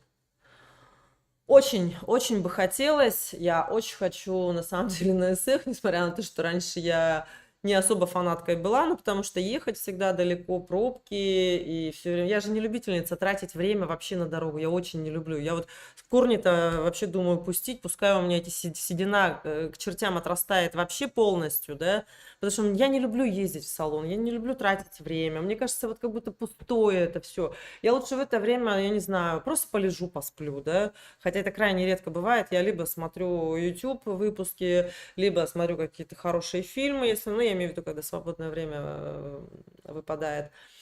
И вы знаете, я, скорее всего, наверное, буду закрывать вообще ИП. Почему я вам об этом сообщаю? Потому что, ну, я знаю, что многие люди живут по принципу, ну, потом когда-нибудь что-нибудь сделаю, да. Я, допустим, вот в ближайшие дни запускаю челлендж. Ну, это на самом деле люди говорят, ой, она на курсе продавала, оказывается. Ребят, я всегда что-то продаю. Я всегда что-то продаю. У меня как бы, ну, страница, она посвящена продаже курсов, да, психологических или консультаций. То есть у меня не бывает такого, что типа у меня тишина, потом я такая думаю, так, я сейчас буду продавать курс, поэтому пойду-ка я наеду на Алию. Дай-ка я доебусь до нее, да? Или такая, типа, я что должна была сделать? Так, я увидела косяк, вот этот конкретный, я ходила там сутки больше, думала, насколько вообще, ну, стоит мне говорить об этом, не стоит. Я же не делаю такие вещи необдуманно. Я решалась прямо, я там с подругами советовала, говорю, ну как вы считаете, это вообще надо, не надо, в принципе. Ну это отвратительно было, на мой взгляд. То есть если бы я видела, что вот передо мной моя знакомая, да, ядом посыпает еду и потом готовит эту еду для людей, я бы что, не вырвала бы у нее? Или не предупредила бы людей? Конечно бы я сказала об этом. Вот, и что я должна была? Остановить тогда свою деятельность, работу только из-за того, что, блин, Алия тут решила людей обмануть? Типа, так, все, пускай у меня все остановится, лишь бы там обо мне чего не подумали. Вообще, честно говоря, мне всегда было плевать, что обо мне думают. То есть в том вопросе, где я взвесила уже морально-этические аспекты, да, я точно не буду переживать, буду ли я всем нравиться. Нет, конечно. За все эти годы, да, сколько это уже? Это уже десятилетия, по сути. Да, это же больше 10 лет уже вот этих файтов всяких разных, да. Я уже все, я знаю, как эти конфликты, по какому примерно маршруту они пойдут, как они начнут юлить, как они начнут лицемерить, как они начнут жаловаться, как они начнут давить на жалость, как они будут из моего образа вот эту вот маму, да, вот, которая типа, почему ты такая жестокая мама? Вот я вот это вижу. То есть это фанаты, которые бездумно в тебя были влюблены, когда ты им, ну, не показываешь безусловную любовь, да, когда ты им не позволяешь заступать за свои границы, за чужие границы, когда ты им говоришь, ну, блин, так нельзя, ну, тем более, что я им не мама, да, они обижаются. То есть у них вот это вот, когда они любили, восхищались мною, да, когда-то раньше, у них же обида, я ж тебя любила, я же восхищалась там тобой, да, то есть как бы, а ты так ко мне, понимаете, это вот эта вот категория мышления долженствования, то есть ты мне должна любовь, потому что я тебя любил или любила. Все. И вот так. И я хочу сказать, да, что я еще задолго до этого конфликта у меня уже началось информирование людей о том, что у меня будет месячная программа на тему вот как раз-таки освобождения от страхов, от неуверенности, от тревог, да, потому что, ну, как бы люди, которые не умеют расставить приоритеты, люди, которые не умеют понять, где суть, где соль, да, люди, которые не могут расставить акценты, их уровень тревожности, он прямо будет зашкаливать. Это очень сильно изматывает, это очень много сил, энергии тратит, это очень негативно сказывается на окружении, на близких этих людей, особенно на детях, да. И мне, конечно, всегда хочется придумать какой-то такой формат, который был бы максимально приятным, доступным, да, и вот с каждым годом я же тоже мониторю, что происходит. Допустим, большие программы людям тяжеловато уже проходить. Ну, это не могу сказать, что это деградация, но это перегрузка мозговая, да, очень сложно обрабатывать такой большой объем информации, который есть вообще в информационном пространстве. Сейчас скажу насчет Стаса ЕКТ. И поэтому вот я сейчас придумала программу, в нее уже записалось, да, какое-то количество, в основном пока женщин, и спрашиваю, два мужчины. Ну, у меня, в принципе,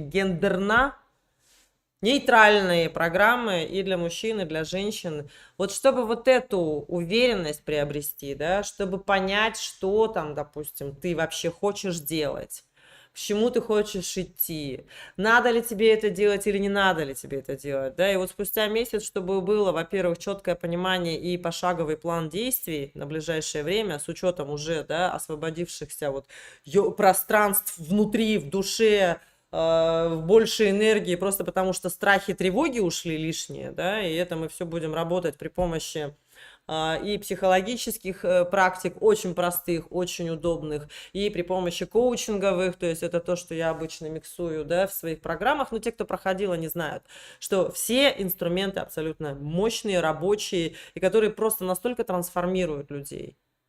И это, наверное, будет, вероятнее всего, лебединая песня, да, моя. Вот, потому что у меня в планах закрывать. Опять же, вот то, что басылая жена Надежда Васильева, там, зачем она взялась комментировать вот этот файт, еще и взяла, опять же, заняла позицию. Знаете, люди на самом деле занимают же не позицию Алии. Они занимают позицию против Алексеевой. Они слетаются на любой какой-нибудь случай, вот именно из этих соображений. Плевать они хотели на Алию. четко они понимают, что да, Алия, ну, ведет себя нехорошо. Но напасть на Алексееву — это ж такая возможность, да, тем более она ее так редко дает, а тут вот оторваться. И при этом, при всем будет выглядеть скандально, конечно, Алексеева, естественно. Но это еще один момент, который я прям с вами очень хочу обсудить, да, потому что это гендерное неравноправие, вот это вот, и гендерная предвзятость, ну, страшная штука на самом деле.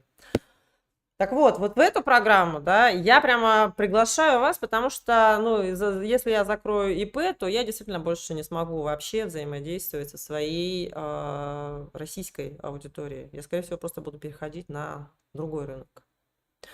Плюс вот этот закон, да, собираются... про жена Басылая, то, что она прокомментировала, это тупо было. Это тупо. Во-первых, это, опять же, показывает ее непрофессионализм, ее радость и злорадство, да, потому что, ну, я не взаимодействую с Алией как психолог с клиентом. Я ничего про ее личную жизнь, про ее, там, допустим, травмы или еще что-то, ничего не говорила, просто по очевидным конкретным фактам. И люди думают, что психологи — это какие-то страшные или волшебники, или манипуляторы, да, которые вот могут ковырять тебя в твои слабые места. Нет, конечно. И если люди так думают, то я бы на самом деле задалась вопросом вообще по отношению к самим себе, да, у этих людей, потому что, ну, психология, она не для того, чтобы манипулировать людьми. Да, так или иначе, конечно, мы оказываем какое-то влияние, но если наши ценности высокие, если наши порывы светлые, если наши помыслы чистые, да, то у нас не возникает необходимости никем манипулировать. Мы спокойно живем в рамках своего стержня. И, кстати, это говоря, самая простая форма жизни — быть честными. Это самая простая форма стержня. Когда ты всегда как бы говоришь так, как ты чувствуешь, и так, как ты видишь эту ситуацию, да, любую, тебя хоть ночью разбуди, хоть резко останови, да, хоть позвони внезапно и спроси, у тебя будет примерно плюс-минус вот единая позиция. Она не будет меняться. В этом-то и крутость, понимаете, уверенности. Уверенности, и я вот поэтому и уверена, я поэтому спокойна. Мне люди говорят: боже, как ты это все выдерживаешь, как ты это. Вот я знаю просто, почему я буду в итоге, по итогу все равно права. Потому что я знаю, что если я, в принципе, окажусь не права, я извинюсь, я попрошу прощения. Но я виновата, если я еще пока ни разу не ошиблась. Если было что-то такое, ну, мелочь-то ладно, но я имею в виду вот в этих ситуациях, да, в остальном, конечно, я по жизни ошибаюсь, мы все ошибаемся. Мы можем делать какой-то ошибочный выбор. Я имею в виду про конфликтные эти ситуации, да, а так по жизни не вижу. Я тот человек, который, в принципе, живет по жизненное кредо: дайте-ка я эту ошибку сделаю, дайте-ка я попробую, а потом я всем расскажу, каким путем идти не надо. Вот типа такого. И это реально. Я сначала думала, это какой-то прикол, я в одном из описаний своего типа личности это прочитала, я думаю, офигеть. Ну, так и есть, да. Ну и плюс ко всему вот это вот вести за собой, рассказывать людям, что-то объяснять. Мне, вы знаете, сколько у меня друзья мои давно знают этот мой прикол, они, конечно, никогда не удивляются, не спрашивают, но знакомые, они прям спрашивают: тебе не лень вообще вот этим заниматься? Нет, не лень. У тебя хватает терпения? Да, хватает. Я это люблю. Это моя ценность. Мне это важно. И между нами, вот мой дедушка по папиной линии, да, и моя бабушка по маминой линии, вот это их какая-то. Вот мне даже расстановщица, я не знаю, верите вы, не верите в расстановки, да, я на самом деле, поскольку сама работаю в формате, в КПТ, да, и в коучинге ICF, там все очень логично, да, там очень немножко скучно, поэтому если я сама иду к специалистам, я не иду к КПТшникам, допустим, да, когнитивно-поведенческой терапии, она мне понятна, я ее знаю. Я ее, то есть я себя вот в рамках этого КПТ всегда объясню. Но каково же было мое удивление, когда, допустим, я пришла на расстановки по Берту Хеллингеру, да, и мне расстановщица говорит: вот это кто?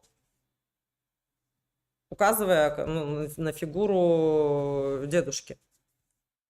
А вот это кто? Это моя бабушка, да? И эти два человека, они зафигачили в меня свои эти стремления жизненные. Ну, типа того, да? И дедушка вот как раз-таки, он был из людей таких, которые, допустим, ну, я один раз как-то рассказывала в сторис, может быть, действительно, может быть, пост написать на эту тему. Мне бы хотелось эту тему увековечить, и мне реально приятно, и мне важно, и мне ценно, да. Это человек, который, допустим, в Барагонцах открыл кинотеатр, да, это вообще, по сути, первый кинотеатр был. Плюс он писал письма в Министерство культуры РСФСР, ну, то есть Советское Министерство культуры, с просьбой переводить фильмы, ну, там какие-то условно такие хорошие, да, на якутский язык. Он говорил о том, он там писал, что типа такие смыслы, такие сюжеты, люди смотрят просто картинки, они не понимают смысла. Ну, типа, и просил на киностудии Горького или в Иркутской там перевести на якутский язык. И ему отвечают, типа, это да, типа, очень круто, конечно, но у нас нет таких технических возможностей, написали они. Я, конечно, про себя хмыкнула, потому что, ну, конечно, дело же не в технических возможностях, а дело в том, чтобы не надо говорить на своем языке. Ну, в тот период так это работало. Вот. И он это, да, вот это человек, который прямо, ну, он болел, да, душой реально за народ. И, видимо, вот это вот что-то вот он каким-то образом передал. А если, опять же, немножко мистифицировать, ну, я в целом, я такой человек, у меня вот эти вопросы, они всегда рядом со мной. Вот. Эзотерические, я имею в виду, да, что-то вот такое мистическое. Я просто никогда этот аспект не подчеркивала. Почему? Потому что для людей, которые тогда, допустим, подхватили мою позицию гражданскую, да, и вот такую именно в отношении, там, допустим, политики, ну, для них, если ты скажешь, что ты вот в этих вопросах тоже варишься, интересуешься, и тебе это интересно и нравится, да, и у тебя есть какие-то там определенные способности и понимание, да, то ты их оттолкнешь. Ну и вообще я не хотела, конечно, масло с водой смешивать в тот период в информационном пространстве, потому что я запутала бы людей, да. И я сама спрашивала себя, ну что ты хочешь? Тебе что сейчас важнее? Важнее сознание, да, чтобы у людей было максимально включенное. Вот и не надо никуда вот это вот уводить. Вот. А с этой точки зрения, допустим, я прям помню день, да, его убили в 88 году, ну как убили, да, это такая дебильная вообще смерть совершенно, да, тогда по талонам же продукты выдавали. И он там как пенсионер, причем у него как деятеля культуры и так далее, да, у него там было что-то много талонов, и он отоварил их водкой. Ну, то есть талоны на водку были. Они там талоны были на сахар, на водку, на колбасу, да, и вот как-то периодами это выдавали, и вот он, в общем, отоварил эти талоны, и жил он на Сергеляхе, ну, вот на даче этих, да, артистов и всевозможных деятелей культуры тоже. Пошел туда, сам из магазина. Ну, все, на него напали, его избили, отобрали водку. Но он не умер, он пошел больной, дополз до дома, до дачи. Лежал там несколько дней. Ну, сильный, крепкий, на самом деле, дедушка был. И потом тетя Вика, дочка, приехала, увидела его там, обнаружила, отвезла его в больницу, но все, там он уже скончался. Но накануне он приходил, и он прямо... А мы не общались, на самом деле, это давняя тоже такая семейная там история, да. Ну, в общем, я не буду в подробности вдаваться, может, потом как-нибудь отдельный стрим заведу на тему, да, семейных отношений. И вот он меня так за плечи берет и так прям в глаза посмотрел. У меня такое ощущение было, что вот, знаете, вот, как бы, вот он прям в меня залез. Это, да, это окей, как бред, но бабушка моя, да, вот просто почему? Папа абсолютно аполитичный. Папа абсолютно, допустим, ну, не человек, который там о чем-то вот так глобально заботится. Он сам по себе очень порядочный, очень хороший, да, я имею в виду мой папа. Но такой печальной души человек, вот. И как-то вот мы на тему политики не особо сильно разговаривали с ним, да. У меня по части политики в семье была бабушка. Вот она там в меня это все закладывала. Ну, там, то есть, там не без эзотерики или чего-то, да. Я имею в виду, что вот больше в семье никто, кроме дедушки, мне вот эту вот тему условного, да, условной какой-то заботы или там желания заботиться или вести за собой людей массово. Остальные никто такого не проявлял, кроме, ну, гены, может быть, уж тогда, да. Вот. А чисто конкретно по фактам, по истории, да, мне бабушка моя вот это все преподносила и преподавала. Она, кстати, была против Сталина вообще. То есть удивительно, ее возраста, поколения люди, они все там в основном очень страдали, когда в 53 году, да, его не стало. И она говорит, акаралар, да, то есть «Қас севет кегіне». И вот я прям так вот, мне интересно было. То есть вот она прям меня вовлекала в политические темы, и тема политики, гражданской, как бы общественной какой-то ответственности, жизни, позиции, мне это было всегда интересно. Еще она выписывала разные такие журналы, типа социалистический Вьетнам. И я там смотрела картинки, ну, они такие красивые были, там вот эти вот женские костюмы, наряды. Ну, я это, да, я вот как-то это прям смотрю. Потом она постоянно смотрела, она любила клуб путешественников, да, передачу, и «В мире животных». И мы всегда смотрели вот это вот все. То есть мне это все было интересно. А дедушка мой был, он прямо вот любил что-то вот мастерить всегда. Ну, чисто такие, знаете, там из дерева, из металла, что-то приварить, что-то спаять. И он там, у него на даче была такая конструкция. Он просто был в Париже и увидел вот эту вот Эйфелеву башню, и, ну, из каких-то обрезков. Ну, тогда же, видите, строительных материалов не было в продаже. Они там где-то что-то от чего-то осталось, что-то разобрали, да. И вот он прямо соединил, сделал вот эту вот имитацию Эйфелевой башни. Потом еще у него на даче была такая классная веранда вот такими арками. Я все время потом смотрела и думала, это же как... Санта-Барбару, когда смотрела я сериал, да, в детстве, я смотрела, думала, это же как у дедушки дача вот эта арочная.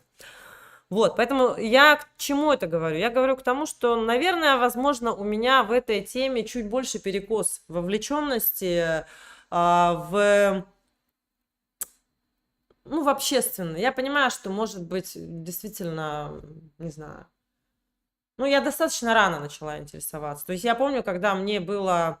Это был 97-й год, это был март, мы что-то тусили с отцом Дианы тогда, да.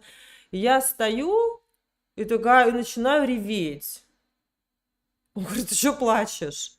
А мы слушали вот эту песню Soldier of Fortune, да, причем Soldier of Fortune это типа, ну, как бродяга, да, человек такой неприкаянный, там не про милитари тематика, а человек, который, ну, как бы полагается там, как боженька даст, да, грубо говоря, без каких-то ценностей. Слушайте, тематика-то получается как будто вообще про то, о чем я говорю, да, про людей с ценностями или без ценностей, с целью или без цели. Вот Soldier of Fortune это вот песня как раз про человека, у которого нет ни цели, ни ценностей.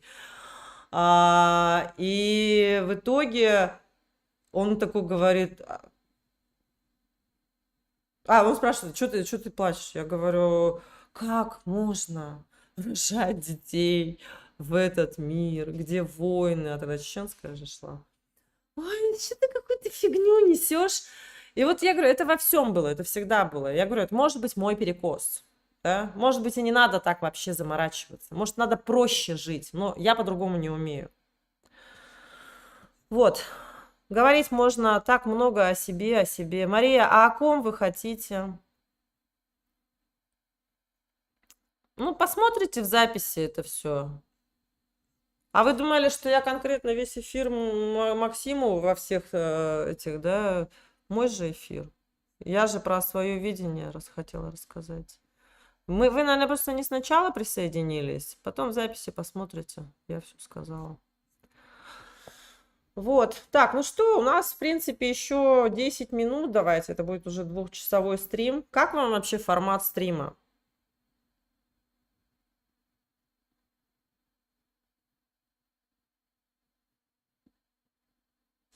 М?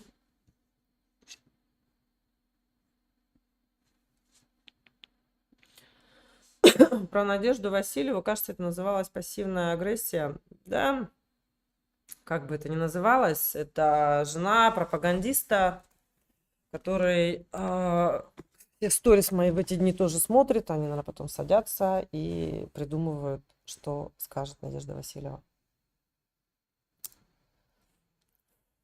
Диана, да, Диана классная.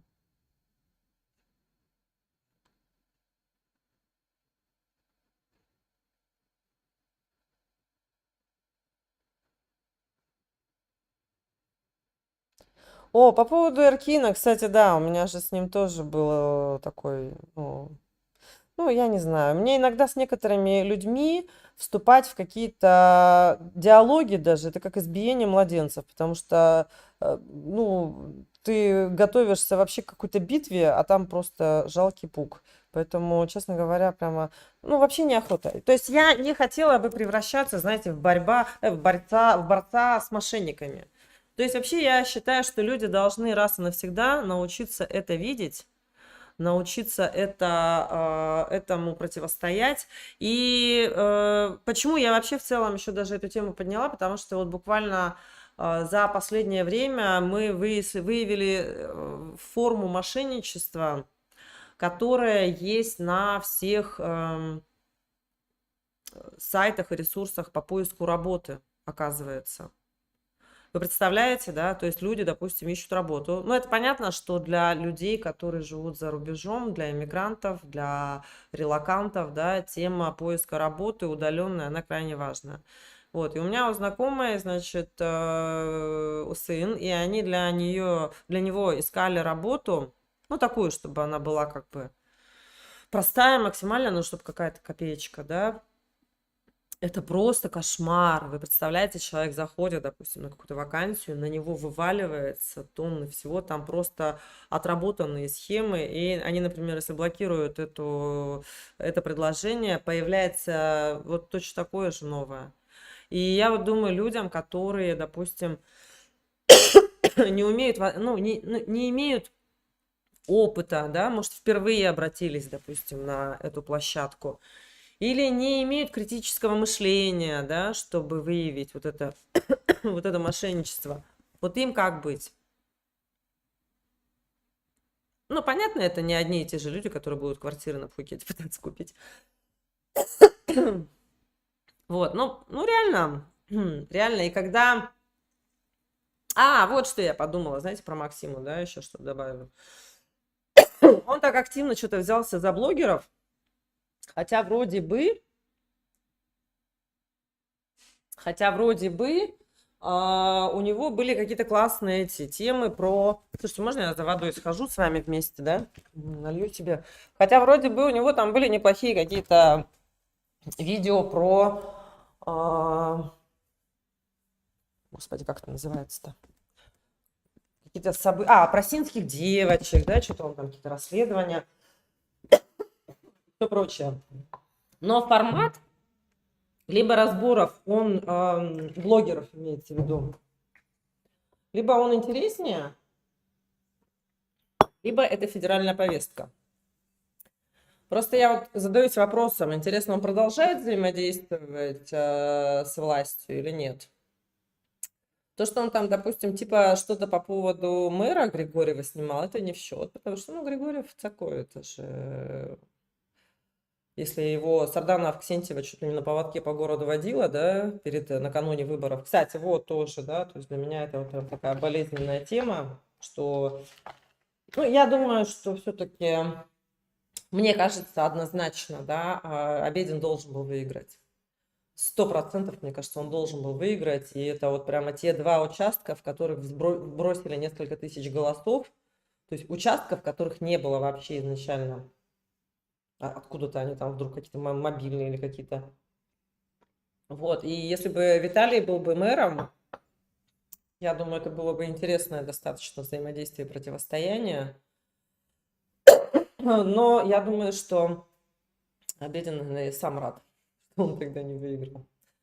С учетом событий, которые произошли позже, очень незавидно. Вот, ну, поэтому я думаю, что может быть вполне вероятно, что Максим просто отрабатывает федеральную повестку, потому что все, что сейчас начинает происходить и в Якутии, да, и даже вот задержание Саши Александровой, оно абсолютная калька, вообще просто один в один. И то, что я знаю некоторые нутрянки. И тут, понимаете, я не хочу сказать, что там типа, ой, там косячно, да, Якутия так делает. Все должны так делать. Все субъекты федерации должны просто слизывать, списывать эту федеральную повестку. Потому что такова вертикаль власти. Ты не можешь шаг влево, шаг вправо. И, как бы я бы на месте, будь я, да, вот тем самым верховным главнокомандующим, я бы делала вот то же самое. Но я не он, и он не я. Вот, и у меня почему-то закралась мысль, что, видимо, Максим все-таки продолжает где-то взаимодействовать, или его по старой памяти подтянули, да, чтобы он мочил сейчас блогеров. Потому что блогеров мочат со страшной силой. Вы не думаете, не только потому, что там Блиновская или не Блиновская, хотя Блиновская на самом деле... я ее не буду защищать, естественно, то есть она мне как человек, допустим, не импонирует совершенно, но и не вызывает тех самых реакций, чтобы я радовалась, что ее на 5 лет посадили, да. Но я послушала выступление Аяза, я вообще офигела, насколько, во-первых, все четко структурировано. Если хотите, я могу сейчас включить, если вам интересно. Вот. Но это было его выступление в суде, и там все как бы, прям вопросики к этому делу, почему оно, зачем оно и как оно, да.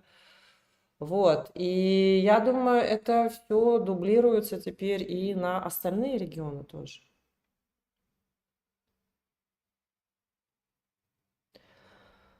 Так что, я не удивлюсь, я не удивлюсь.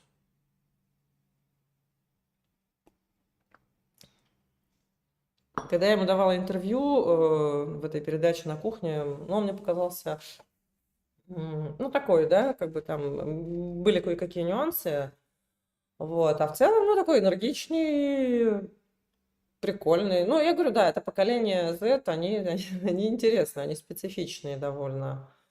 Вот, то есть они там, допустим, это вот как помните, шутка такая была, да, из модельного бизнеса 90-х, Линда Евангелиста, по-моему, сказала, меньше, чем за 10 тысяч долларов я даже вообще с кровати не встану. Примерно вот такой вот подход. И это правильно, наверное, с одной стороны, но с другой стороны, вот это вот, знаете, вот у многих людей, кстати, вот из шайки-лейки, да, то есть люди, вот те, которые были там, Стас там тот же, да, как будто вот основное это только бабло. Нет, деньги это важно, да, но чтобы вот только это. И я же, кстати, создала группу, и там люди в итоге списались. Я не стала там ничего контролировать, я потому что не хочу, опять же, мамой быть, да. Я не стала ничего контролировать, я просто так мониторю, иногда просто какие-то вопросы задаю, чтобы раскрыть чуть больше там ту или иную ситуацию. В общем, они должны были там скооперироваться, там реально очень много людей. Но говорят, вроде тем, кто покупал электронно, билеты все-таки вернули, а тем, кто покупал вот такие вот бумажные, знаете, это как классика, да, ты купил билет, тебе нужно вернуть деньги, иди в суд и возвращай, если тебе не дают. Плюс все твои понесенные издержки в рамках судебного разбирательства в любом случае тебе вернутся, да. Но людям надо, чтобы кто-то за них что-то сделал. Вот у меня такое возникло ощущение. Там несколько человек, которые проявили активность, что типа, о, да, точно. И очень круто помогла тоже женщина, которая выиграла дело у Стаса ЕКТ. Вот, так что, видите, и люди не могут сами договориться, нигде организоваться, да. Поэтому лидеры, конечно, нужны. И лидеры общественного мнения нужны. Но какую пользу несут лидеры общественного мнения? Я не говорю, какая я классная, да? Я не говорю только я, говорю правду, верьте мне. Кстати, вообще любые вещи, все надо во всем сомневаться. Не верьте даже мне. Вот, я, допустим, всегда своих подписчиков предупреждаю, не надо делать из меня истину в последней инстанции, да? То есть все-таки критическое мышление базируется именно на том, что мы сомневаемся. Доверяйте своей интуиции. И вот тогда вы будете больше безошибочных решений принимать. Но интуицию, ее, конечно, нужно тоже подпитывать, да, и если человек находится в состоянии тревоги и страхов, интуиция не развивается. Он блокируется просто, да, вот этот стержень, он не формируется, на основании которого вы принимаете интуитивные решения, которые вам интуитивно кажутся верными, и потом постепенно вы как бы эту систему вырабатываете и уже ее мощно внедряете в жизнь. Ну, как бы я это так делала. Единственное, у меня это долго тянулось, ну, где-то что-то понимала в детстве даже, да. Но опять же, психологией я начала интересоваться довольно рано. Я в 13 лет Дейла Карнеги читала 2 книги и просто прозрела, офигеть, как это. Я, кстати, одну книжку на английском языке обещала своей подписчице в телеграм-канале и, блин, забыла вообще. Так, хорошо, что я вспомнила. Вот. Знаете, что я вам хотела сказать? Я вам хотела сказать просто свою позицию по поводу организации, которая называется Free Foundation Якутия. У нас с ними... Слушайте, а вы вообще здесь, а? Нет? Что-то тишина, вообще никаких комментариев. Такое ощущение, как будто бы уже все закончилось, да? Может, я вообще сама с собой разговариваю? Кажется, я сама с собой разговариваю.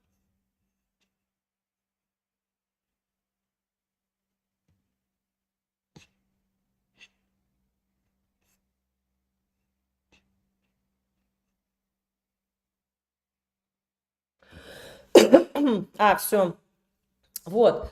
Free Foundation Якутия, у нас с ними было столкновение вот как раз в период мобилизации, да, когда они там писали очень много вещей про то, что Якутия должна отделиться, Якутии надо отделиться. И меня так взбесило это, конечно, да, вообще. Я такая думаю, что за бред? Ну, то есть, если вообще просто где-то в каких-то, я не знаю, вообще в заоблачных фантазиях представить себе вот эту амбицию, да, кто должен руководить этим процессом? Кто должен быть лидером вот этого сепаратизма? Потому что любые процессы, они кем-то руководятся. И мне хотелось, я говорю, вы вообще соображаете, что вы делаете, да, с людьми? Зачем вы их пичкаете какими-то вот этими бредовыми идеями? Нельзя так делать. Тем более в период, допустим, вот такой серьезный, да.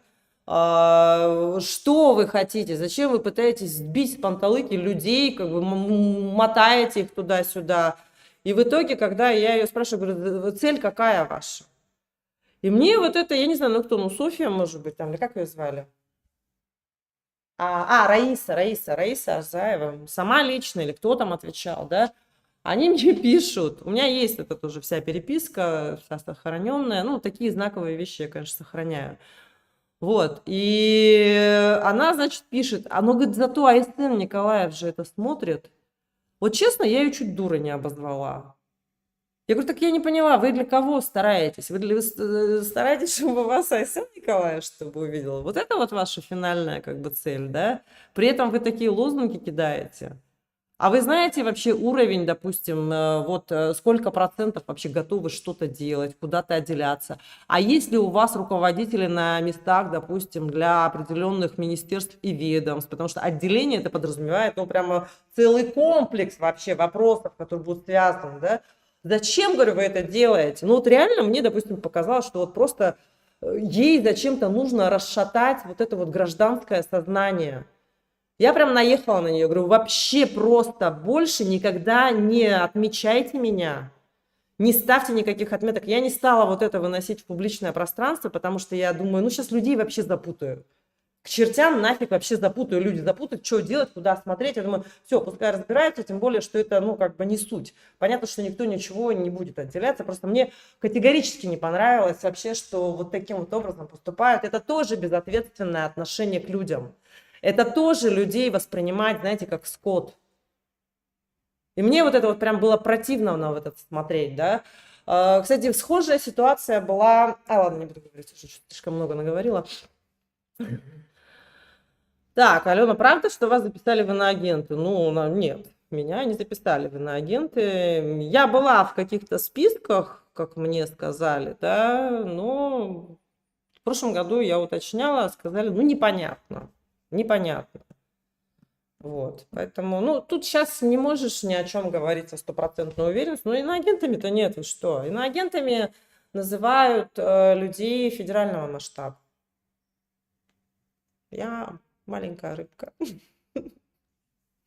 Я маленькая лошадка. Блин, что-то захотелось покашать. А, я думаю, краска же здесь. Что такое? Да, и Сашина Александрова не была иноагентом. Кстати, Якутия Инфо, вот это вот у меня был шок. Я, знаете, что хотела сказать по поводу этого, да? Вот, меня, допустим, почему я вообще стала рассказывать, ну, решила там рассказать, допустим, про свое отношение к этому ДТП, в которое попал мой муж, да, потому что для меня это крайне важно, вот именно вот в таком формате работать. Или я, например, когда работала в ЕТЭК, я пришла туда руководителем пиара, да, пресс-службы, я была в шоке, когда обнаружила, что, оказывается, несколько журналистов якутских, да, просто тупо живут на подсосе в формате шантажа. Имена называть не буду. Я общалась, допустим, там, ну, тоже с руководителями компании. Я говорю, зачем это? Ну, типа, что палки в колеса не вставляю. Я говорю, какие палки? Ну, типа, могут же негатив писать. Я говорю, и что? Ну, потому что мы же дагестанская компания. Я говорю, и что? И все, понимаете? И люди получали ежегодно просто впустую по 1 800 000, по 2 миллиона. Вот так вот, как пуста, вот так вот получили по договору типа информационного сопровождения. И они даже не сопровождали информационно. Короче, я проанализировала все эти договоры, да, всех этих людей, всех этих личностей. Некоторые потом стали очень милашными, вообще такие Алена, там все прикольно, да. И кто-то там, допустим, ну сейчас вот, в общем, я разорвала просто с ними, я пришла работать туда в августе 2014 года, и с 2015 года я просто разорвала со всеми договоры. Ну вот с этими, которые были просто на таком вот типа блок негатива это называется. Они ничего не сказали, самое удивительное. Ну, потому что они знали, что, в принципе, это я. И они знали, что на тот момент я уже в Фейсбуке достаточно значимая фигура. То есть, если я там начну, пиздеть, да, и обозначу, кто и как вообще, и что и почему, то мало не покажется. Поэтому вот это вот как бы однозначно, ну, как минимум, допустим, нервы успокоила, бюджет, допустим, сохранила и культуру взаимодействия повысила. И все СМИ, с которыми, как бы, я считала нормально взаимодействовать, я с ними со всеми договорилась, ну, с кем не была знакома, да, со многими же я была знакома просто в силу того, что как блогер я была уже в этой тусовке, потому что СМИ, журналисты, блогеры, блогеры нормального такого масштаба, я имею в виду фейсбучного, у нас когда вот эти вот блоги были там, или блог на ЕКТ, да, то есть не про хихи-ха-ха, пожрать пиццу и суши. Вот такая тусовка, как бы, она между собой была знакома, конечно. И я сказала, никогда ничего, да, сразу выходите на меня, информируйте, я буду давать комментарии. То есть, чтобы что-то произошло, что-то узнали, как бы, да. Ну, и они сами, естественно, были, да, там тоже Антон Жандоров, как бы, ЕКТ. Саша Александрова там работала, мы вот с тех времен знакомы. У нас как бы не было такой взаимной симпатии чисто человеческой, но с профессиональной точки зрения, ну, человек выполнял и выполняет, ну, как бы свою работу вообще адекватно и хорошо. И вот, соответственно, я вот эту культуру поменяла просто. Мне показалось, я не смогу работать вообще. И из-за чего Городецкий, собственно говоря, меня тоже взъелся, да, отдельно. Он до того, как с этими поправками история была, он меня что-то там по чуть-чуть начал кусать в соцсетях, ну, в Фейсбуке, естественно. Потому что он хотел попасть на контракт, ну, в ЕТЭК, естественно. Я сказала, с какой ты газеты хочешь попасть на контракт? Он говорит, «Жизнь якутская». Я говорю, что, упал, что ли? С какой мы с желтой газетой не будем взаимодействовать? топливно-энергетический комплекс, на секундочку, да, ну какая желтая пресса вообще. Он просто хотел, чтобы ему деньги платили. И еще он предлагал мне как бы агентские, да, то есть со своего договора, то есть типа договор там 30 тысяч в месяц, и типа я тебе буду 3 тысячи в месяц отстегивать от этого. Я говорю, Юра, у меня поэтому зарплата 150 тысяч, что мне твои 3 тысячи нафиг вообще не втрались нигде. Извини, давай, сделай серьезное какое-то издание, да, профессиональное, там, экономическое, политическое, какое угодно, и тогда посмотрим, тогда поговорим. Ну, конечно, достаточно жестко было, да, как обычно в моем таком мерзком тоне, надо же обычно с такими людьми заискивающе разговаривать, да, чтобы, не дай бог, их эго не затронулось. И вот Денис Адамов, да, вот Якутия Инфо, я не знаю, зачем они ввязались в эту тему, но, видимо, тоже ситуация совсем плохая, я, конечно, все понимаю, но только то, что они сделали, это, конечно, говномерзко. Денис Адамов и Тимофей Ефремов, да, хорошие ребята, то есть вообще с такой хорошей позицией всегда, да, были. Но у них тоже всегда были контракты по блокировке негатива. То есть они не писали негатив. И я считаю, что вот те блогеры, которые просто хихи-ха-ха контент делали, которые без конца набивали себя пиццами и суши, одинаково, они не более ответственны, чем Денис Адамов, там тот же, да, или Тимофей Ефремов, которые получали деньги за то, что они не сообщали негатив. Вот и все. То есть это были не настоящие СМИ. Вообще настоящая журналистика, наверное, умерла в каком году, я не знаю, в 12-м, в 10-м, да. Вот, поэтому есть легенда якутской заказухи, они... Да, дома, там гигантские дома построили люди, которые шантажом предприятий занимались, журналисты. То есть они фразу «четвертая власть» понимали очень буквально. Власть как насилие. Да? То есть вот когда у людей парадигма мышления в формате насилия, они, например, даже свою профессию воспринимают как то, что может оказывать давление, или положение свое воспринимают как то, что можно использовать, применяя насилие. Ко мне как-то однажды мой подписчик привозил свою знакомую, ее на работе начальник в одном медицинском учреждении, он ее не избивал, он ее преследовал. Сам был женатым, допустим, да, он ее преследовал и склонял все время к, ну, так назовем, к сожительству, да, к интиму. Если она отказывалась, он ее избивал при возможности. Вот, и она приезжала ко мне, я тогда в ЮТЭК работала и консультировала ее. Она, ну, вообще, она просто в страхе была, потому что она говорит, я, говорит, боюсь, он меня будет, ну, он мне не даст нигде работать. И вот это вот, понимаете, отношение, да, к женщине. Я считаю, что меня хейтит еще, знаете, кто? Люди патриархального мышления. Ну, это 100%, потому что это причем одинаково и мужчины, и женщины могут быть. Патриархальное мышление – это про что? Это про то, что мужчина – глава семьи. Ну, блин, во-первых, я в равноправных отношениях в рамках семьи, ну, достаточно давно. Ну, во всяком случае, я так считала, да, и считаю, что так должно быть. Потому что, ну, в целом и дом, и хозяйство одинаково на данный момент должны вести оба. И дети – это дети обоих, да, вот. И, соответственно, когда речь идет, допустим, о таких качествах, вот, которые проявляю я, триггерит больше всего тех людей, которые в своей сути патриархальны, которые считают, что женщина, да, она вообще, в принципе, должна быть нежной, мягкой, покладистой. Если у нее есть какие-то там, блин, яйца, да, в штанах, то это вообще недопустимо.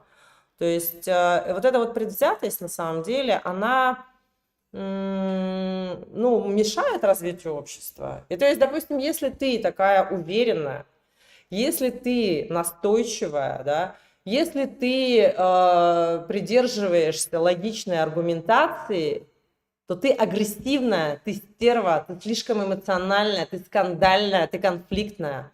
А если мужчина это делает, то как его называют в такой ситуации? Напишите мне вот интересно, что вы думаете.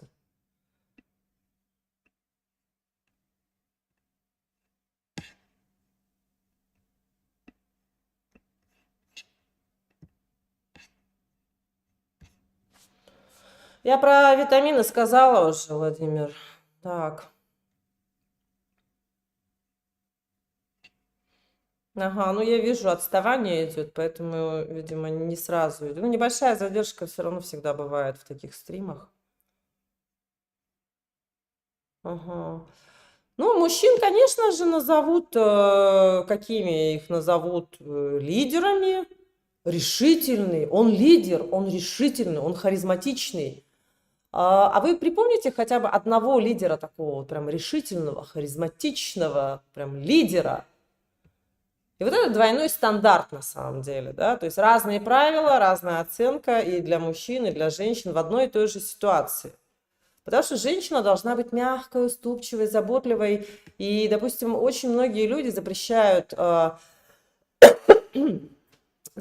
женщинам в принципе проявление какой-то жесткости, проявление вот этой ассертивности, да, вот этой убедительности. Это же, ну, это прекрасное качество, я считаю. Их бесит, да. И это абсолютно корежит на самом деле здесь, ну, помимо того, что она себе возомнила, да, корону на себя нацепила, а вот я не знаю, Максим, допустим, Юцефа, ничего, что он вообще, мало того, что, да, корону нацепляет, так он с меня ее сдирает, типа вот он там мне придумал все вплоть до головы моей, да, то есть мозгов моих, то есть он там все прописал, все настроил, понимаете? Это вообще, конечно...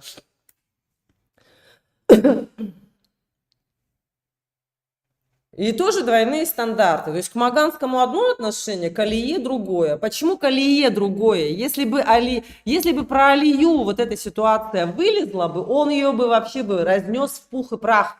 Но тут на другой как бы стороне же оппонент Алексеева.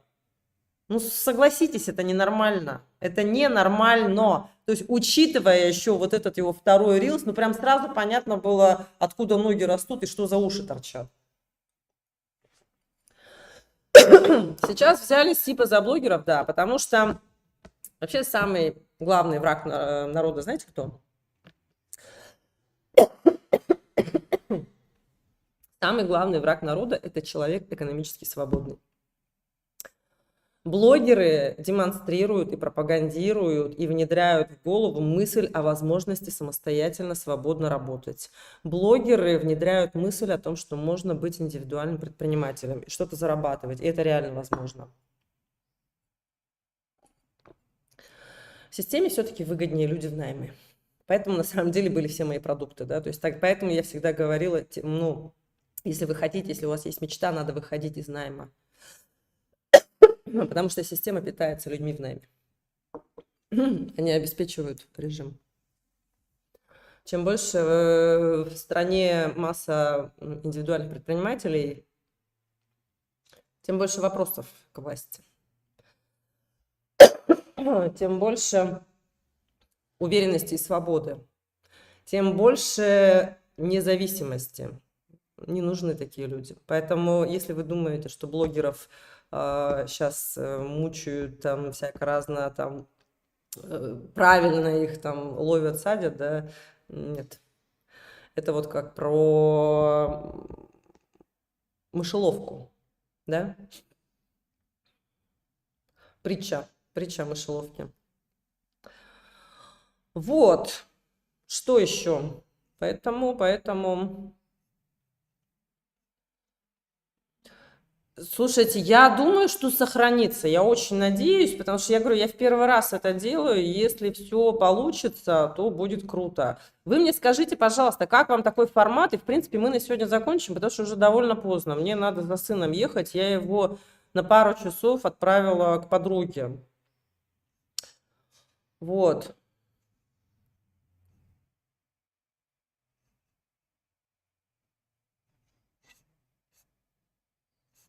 Так, формат супер. А вообще все риэлторы нашего города очень сомнительные какие-то.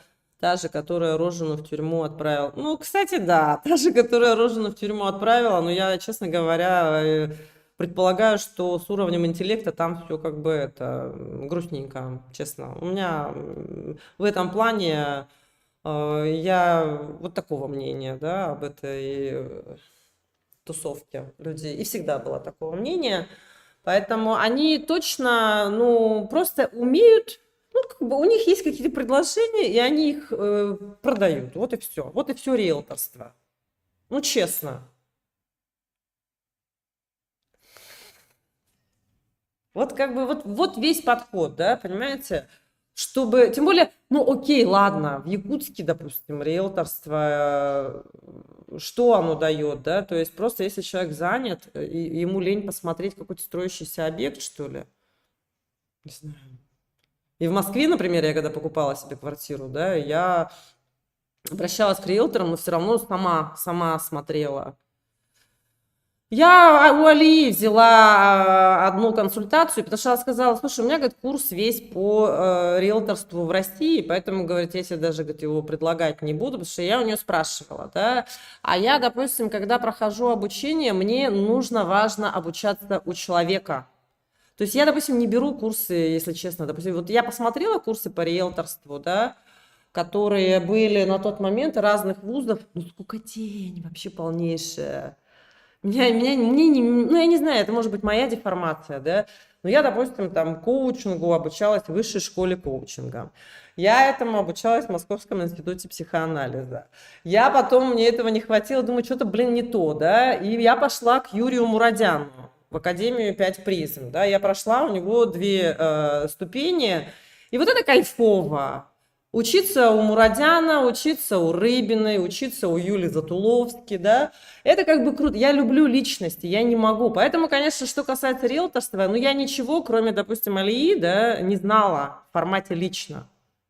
И когда я ей сказала, слушай, говорю, я хочу на твой курс, как бы, ты по-любому, наверное, ну, вот она же так о себе рассказывала, я говорю, ты по-любому, наверное, очень ответственно к этому подошла. И она говорит, слушай, я, говорит, не рекомендую тебе курс просто потому, что он не по зарубежной недвижимости. Он оказывается, ну, логично, он же для россиян, да, для тех, кто в России живет, для русскоязычных, и он для работы на российском рынке. Тебе, говорит, он не подойдет.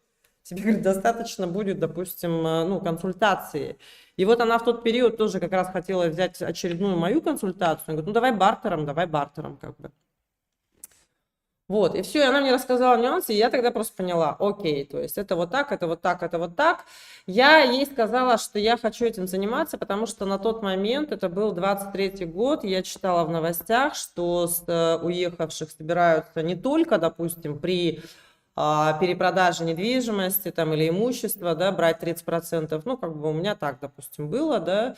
То есть, если, допустим, в России вы живете как резидент, вы что-то продаете, то вы 13% вплачиваете. С меня, допустим, 30 взяли. Но это нормально, это тоже как бы это налоговый закон, да, соответственно. Налоговое право. И ну, окей, как бы я там в каком году я продала одну квартиру, там получилось что-то 536 тысяч, по-моему, да. И в итоге, значит, я ей говорю, я читаю там новости, что хотят не только за имущество, допустим, проданное, ну и просто за доход.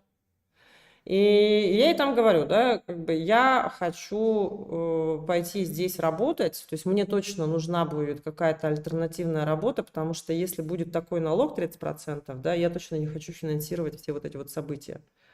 То есть там какой-то, ну, небольшой, ладно, для того, чтобы у меня была возможность, допустим, зарабатывать, да, для того, чтобы у моих подписчиков, которые хотят пройти у меня программы, и они знают, что у них только со мной получится результат, да, чтобы у них была такая возможность, я это буду делать. Хотя мне, в принципе, финансирование вот этих событий ни в каком размере вообще, ну, неприятно. Но 30% это точно перебор. То есть как только вводится эта тема, я точно все закрываю. И еще как только вводится закон о деятельности психологов. Потому что там будет четкое требование. Ты не имеешь права давать свободу выбора в принятии решений о разводе, о там рожать или не рожать. Психолог обязан пропагандировать семейные ценности. Но психолог – это свободная профессия. Он вообще не имеет права что-то навязывать.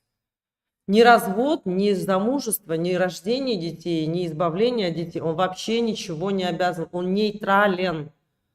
Он зеркало для клиента. Он помогает найти решение. Он помогает вырулить из этой ситуации. Да? Или коуч, например. Да? То есть при помощи вопросов, при помощи обратной связи он помогает человеку увидеть самого себя. Это зеркало. Вообще, как бы зеркалом у людей являются их родители. Если детям родители не отзеркалили себя, вот они и вырастают с полным непониманием, незнанием, чего они хотят. Что такое не отзеркалили? Не возвращали, допустим, эмоции, не помогали контейнировать эмоции. То есть что-то озвучивать, понимать, типа, ты сейчас сердишься, ты сейчас злишься, а что ты сейчас чувствуешь? У кого такое было? Я думаю, здесь, наверное, у единиц, да, 1%, 2%, если такое было, это прям сказочное везение. И люди из-за этого, они не понимают, кто они, не понимают, какое у них призвание, чем хотят заниматься. Очень многие мучаются. Еще вчера посмотрели мои эти про седину, про старость. Ну, сначала с этого началось, да. И там прям темы были такие, что... Блин, скоро же реально вот постарею и все, и страшно. А лет-то уже 38, а лет-то уже 43, понимаете? Осталось совсем как будто бы ничего для какой-то активной деятельности. А невозможно никакую активную деятельность развернуть, если ты сам себя не знаешь. Если ты не знаешь, что тебе нравится. Если ты не знаешь, знаете, на самом деле, я вот косвенно, да, вот эти вот условно там скандалы, это как бы, я их не создаю, естественно, специально, но косвенно я понимаю, что при вот этих вот разборках у тех, кто на меня подписан, у них хотя бы калибруется их реальность. Типа, я где? Я вот в этой части или вот в этой части? Хотя бы хоть какое-то еще более такое детализированное понимание себя. Потому что несколько моих подписчиц, двое, третья, она просто не моя была, да, они написали: Алена, нам очень, ну, мне, Одя, каждая по отдельности, конечно, мне очень тяжело на это смотреть, я не могу, я не вывожу, я не могу вообще, когда кто-то скандалит, ругается, и, ну, я не стала, конечно, с ней эту тему обсуждать, раскрывать или там хамить, я понимаю, что действительно людям, некоторым неприятно прямо до коликов в животе. Даже Леня, бедный, этот Эверстов, который в чате был, он такой: блин, у меня живот разболелся от этих разговоров. Да, я понимаю, люди не выводят. Это я уже как бы мастер спорта, да, вообще по вот этим вот темам. Но мысль, блин, упустила. Ну и вот, и, соответственно, она хотя бы для себя поняла четко, да, что вот она такое не любит, ей надо спокойно. Все, хорошо. Я, конечно, не стала говорить там, что потенциальными причинами такого поведения бывает, допустим, синдром ВДА, ну, это так называемые, да, взрослые дети алкоголиков, это самая частая распространенная причина, я не говорю единственная или там обязательно она, да, но это тот момент, по которому люди вообще не могут смотреть на какие-то скандалы, разборки, потому что это их детская травма. Конечно, я понимаю, что это тяжело, но я не могу руководствоваться стрессами людей, когда, в принципе, это уже задача взрослого человека решать свои травмы для того, чтобы эффективно, продуктивно, качественно и счастливо проживать свою жизнь, а не в страхе. Это, представляете, типа вот просто ходить и бояться, что сейчас кто-то с кем-то поругается. Ну, это же в себе надо менять. А люди хотят, чтобы... Опять, и это усиливает инфантилизм, кстати, да? Люди хотят, чтобы я за них подумала, что вдруг им будет плохо, и поэтому никакого вообще ничего не начинала, и ничего бы лучше бы не говорила, понимаете? Хоть трава, опять же, не расти, то есть это саранча другого формата. Главное, чтобы мое сердечко не трепыхалось. Сделай что-нибудь с этим сердечком. Избавься хотя бы один раз от тревог, страхов, да? Освободи себя от этих оков, будь свободной личностью. Не впадай в ступор или там, допустим, в замирание от того, что, блин, кто-то с кем-то поругался у тебя на глазах из блогеров. Это что такое-то вообще? Что у человека вообще настолько зависимое положение? И меня прям вообще, конечно, так это все возмущает, и думаешь, блядь, понятно, что, блин, они инфантильные. Это вот, знаете, шестилетки в теле, там, сколько там Алие, я не помню лет, да? 40-летних там, да? Которые вот, типа, чуть что, они начинают ныть, плакать и давить на жалость.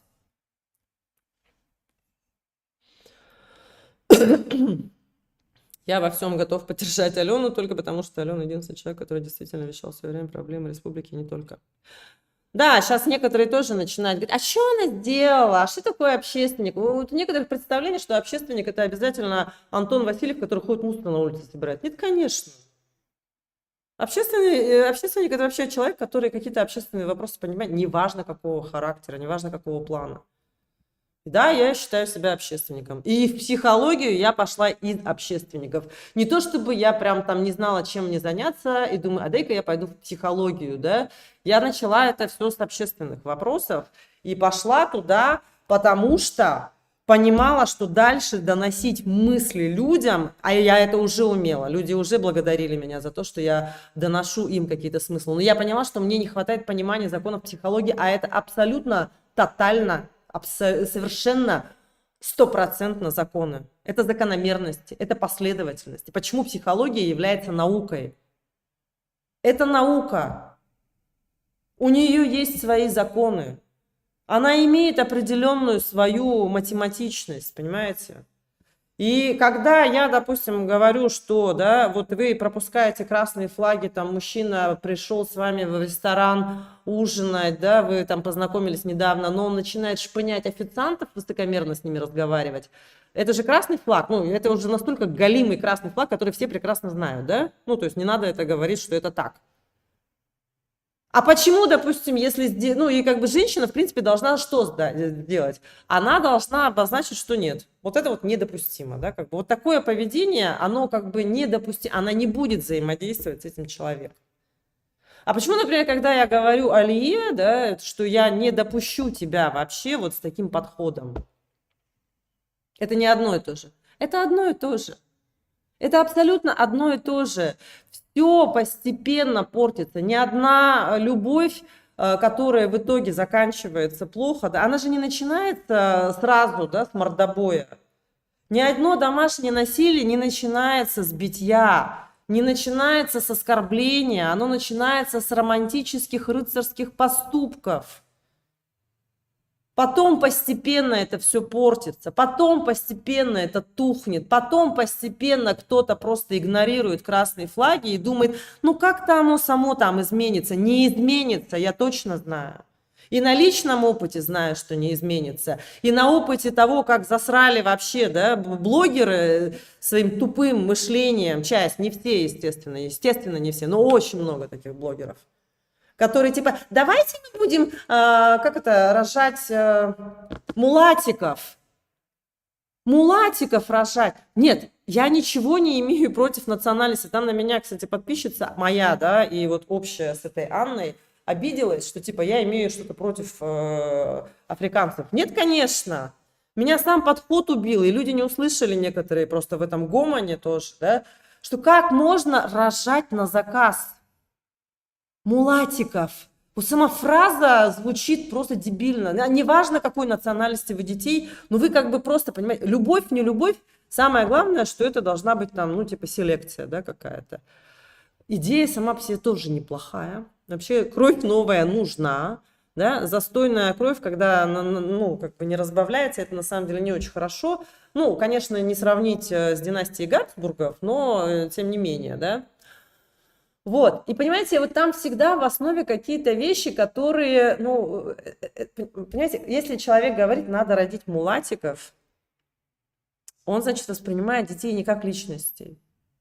Не как будто это я даю жизнь личности, а как будто бы я, ну, проект рожаю какой-то, да, я заказ делаю себе какой-то, просто по генетическому там, допустим, да, или расовому признаку. Меня же не раса возбудила-то в этом смысле. Кого рожайте? Просто главное, чтобы принцип родов был по смыслу, по ценностям, что вы, ну, полюбили друг друга. Пускай это даже будет, ну, условно, там, я не знаю, очень такая спешная любовь, но чтобы чувства были, а не потому, что мулатиков рожать надо.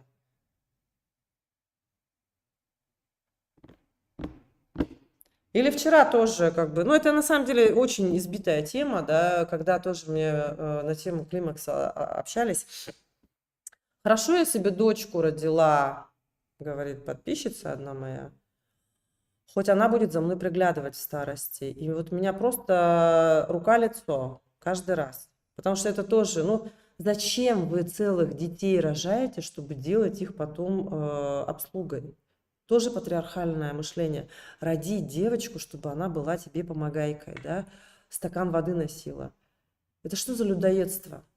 Эта девочка что, ты ее родила, да, чтобы она тебе была прислугой, она не имеет права на счастье, она не имеет права на личную жизнь, она же не будет иметь права выйти замуж, она же должна будет жить с матерью, да, вот. Диана, я вот для того рассказывала, да, почему у меня такие порывы, потому что, в принципе, я это объяснять не должна, но мне захотелось объяснить. Но разбираться со всеми и тратить нервы, утопия, это, во-первых, слово утопия совершенно некорректно используется здесь, да, во-вторых, как бы это мое дело, как я буду делать. Вот я точно никогда не буду советоваться с широкими народными массами, чтобы согласовывать свою линию вещания или согласовывать, а что мне делать. Я максимум только с подругами своими могу. Согласна. Про Илью на серьезных вещах даже обсуждать лень. Согласна абсолютно. Да, просто видите, здесь я не обсуждаю, разбираюсь со всеми. Я обычно всегда затрагиваю тему какую-то конкретную, да. То есть, допустим, в теме с Анной это было именно не относиться к детям как к собственности, не относиться к детям как к проектам. Это личности, это люди. Это из-за этого у них потом проблемы, да, потому что в них не видят личностей. И они вырастают, они не понимают, кто они, зачем они, где их, какое призвание. Это же просто бесконечное порождение деградации. Это не передача никакой мудрости. Это передача тупости и передача своих страхов, потому что женщина боится остаться одна. Ёб твою мать, а что? Ты не рожай, ты сэкономь деньги, и ты положи деньги в банк, и к старости у тебя будут накоплены вообще великие миллионы на то, чтобы оплачивать сиделки. Зачем столько нервов тратить, блин, чтобы с кризисом трехлетки справляться, с кризисом семилетки справляться, во всех родительских чатах сраться, сидеть или скидываться на подарки там, да, учителю там подарок на выпускной, потом там подростковый возраст его терпи, потом еще куда-то он поступит, и потом ты грусти, вот ты одна, да? Зачем? Можно этого всего не делать. Что столько телодвижений-то? Это все для чего? Чтобы что? Чтобы сказать, я нормальная была, меня ебали, я была ебабельная, я сексуальна, я нормально востребована. Мозги надо менять, понимаете? Отношение к себе надо менять. Отношение к жизни, к миру надо менять. С комплексами надо бороться. Это уже, в принципе, настолько, знаете, я не знаю, даже вот это так круто, да. И вот, кстати, Надежда Васильева меня бесит, знаете, чем? Все психологи в Якутии, да, вообще, по идее, я это спокойно, я решила, я так решила, я так скажу, да, вот мне моя корона позволяет повелевать и сказать, они вообще мне должны и обязаны, и должны быть благодарны. Потому что тему того, что психология нужна, проталкивала тоже я. Они, что ли, сидели, популяризировали это? Надежда Васильева, которая говорила, мой муж, мой единственный мужчина в жизни. Блядь, меня так интересует, да, сколько у тебя мужчин было, чтобы подчеркнуть, что ты досталась девственницей своему мужу. Но это было очень важно, понимаете? Вот эти вот психологи скоро будут очень классными, очень активными. Получается, что вот она, значит, демонстрирует, что у нее был один муж. Насколько объективна вообще информация о, допустим, понимании психологии, о том, как ты ее вообще применяешь. Что она вообще людям советует, если она кичится тем, что она была в браке только один раз. То есть все остальные что? Какие-то поломатые, какие-то неправильные, какие-то ущербные, какие-то неудачницы, что ли, или что?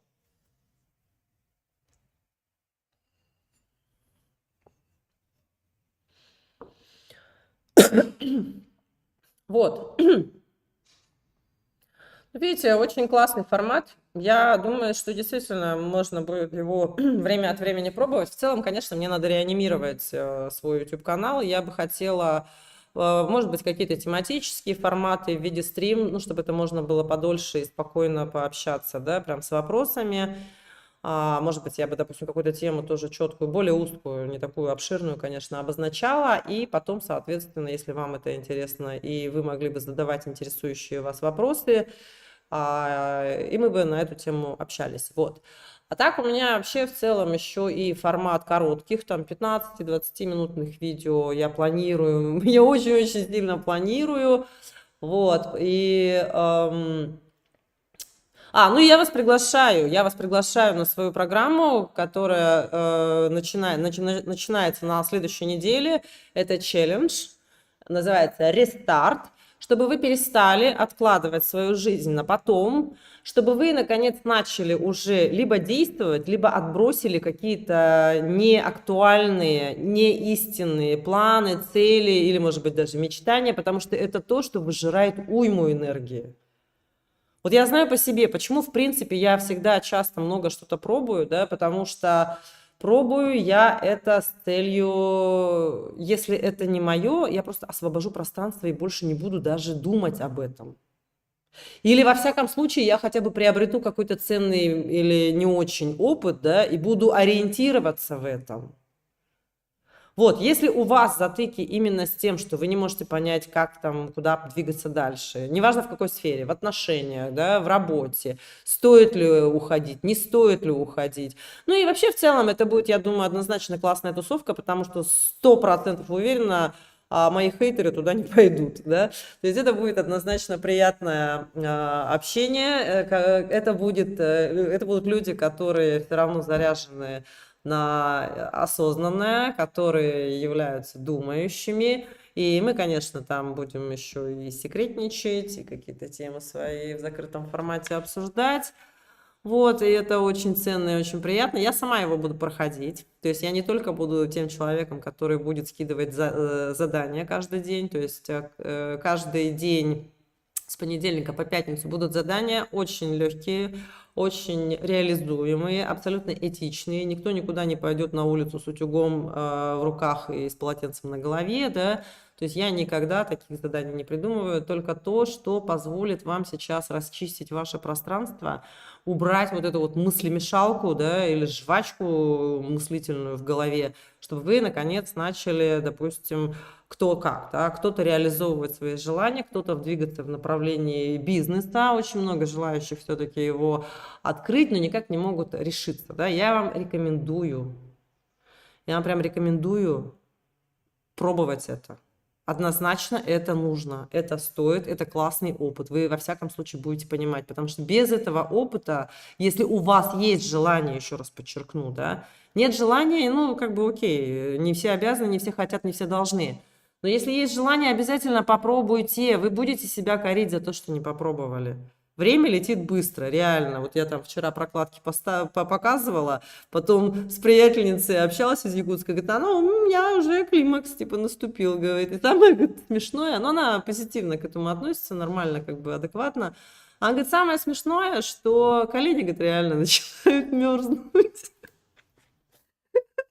Мы так поржали с ней на эту тему, ну, потому что это классика, да. Ее такое, что, серьезно, что ли, прям резко? Она говорит, вообще. А мы с сестрой вечно над мамой, типа, мама, ну что у тебя вечно колени, да. Мне так стыдно стало в этот момент вчера, когда она мне это написала. Вот, поэтому, да, время-то просто, оно же не безграничное. И очень жалко и обидно будет, что действительно чего-то не попробовали. Вот я точно могу сказать, что я попробовала практически все, да. И как бы, когда там кто-то начинает корить стелсами какаду, я думаю, да идите вы, знаете, куда, да? Я, наоборот, кайфую, что у меня был опыт коммуникации, что я умею разговаривать просто как положение 90-х, если надо, да? Что я в целом вообще вот этот эмоциональный интеллект прокачивала с разными людьми, персонажами взаимодействуя. И почему вообще все эти люди должны вызывать презрение-то, я не понимаю. Это просто завидный опыт на самом деле. Вот, вам его они уже не передадут. Это только я, носительница и хранительница этих уникальных знаний. Вот, и это на самом деле классно, кайфово. И я счастлива, что я не цеплялась там к своей девственности или еще что-то. Кстати, вы знаете, что в Древнем Египте не было вообще такого понятия в лексике, да, в лексиконе девственность. Почему? Потому что это не считалось чем-то, за что можно подтягивать. Никто не считал, никто с счетчиком, да, в гениталиях женщины не стоял, не считал, сколько там у нее было партнеров. Это не важно было, потому что и те, и другие имели абсолютное право вступать. Но я не пропагандирую нисколько, да, безусловно, все-таки нормальное развитие цивилизации, оно приводит в идеале к моногамным отношениям. Но сам факт, как бы, когда при этом, при всем ты находишься в 25-м году 21 века, то есть все уже, мы же перевалили вторую четверть, получается, зашли туда, да, и кто-то все равно кого-то пытается стыдить или дергать там количеством половых партнеров, ну это, блин, смешно, пардон. Это смешно, это глупо, это просто инфантильно, это как будто бы ребенок на уровне 6 лет, как мне вчера один подписчик пишет, ой, еще прокладки показала, пыпа, а что? Вот у меня, допустим, вот салфетки, да, ватные диски, ватные палочки, это все средства гигиены. Зубная щетка, все то же самое, шампунь, да, почему это все можно показывать, а прокладки в упаковках, да, закрытые, нельзя показывать. Это же способ пристыдить, потому что это средство гигиены, которое прикасается к гениталиям, а все это срамные места, понимаете? И люди взрослые сидят в Инстаграме, да, и пишут такие вещи. Типа фу-фу. Вы можете себе представить вообще степень вот этого зажатости и комплексов? То есть я даже вот по вот одному вот этому замечанию могу прям целый портрет человека нарисовать вообще. И как тяжело ему, допустим, в отношениях, да, и как тяжело в отношениях с ним. А ведь это все, ну, лишнее, наносное, то есть без чего жилось бы гораздо круче и свободнее, и прикольнее. Ну ладно, уже, блин, 3 часа. Все, я так понимаю, в принципе, формат послушать пока в сегодняшнем эфире зашел лучше. Вопросов я особых не заметила. Комментарии ваши вижу, читаю. Так, вовремя мы в Тай переехали, хоть колени... Да, я, кстати, тоже подумала, блин, в Таиланде-то тепло, коленям будет старости. Так, ну ладно, комментарии я читать не буду. По привычке, как в зуме такая начала читать, они же, в принципе, должны будут сохраниться, по-моему. Да, поэтому все. Всем была рада, надеюсь, на все основные вопросы ответила. Если что, вы можете написать в комментариях, просто, ну, захотим еще раз встретимся в эфире, да. Все, я тогда останавливаю трансляцию до следующего раза. Ну, по идее, как вот Дудю написали тогда про видео с этим Волковым. Ой, я ржала вообще. Это сколько он там, 4 часа это видео, да, шло? Типа, за такие длинные видео Дудь обязан кормить своих зрителей. В следующий раз будем покороче. Все, всем пока.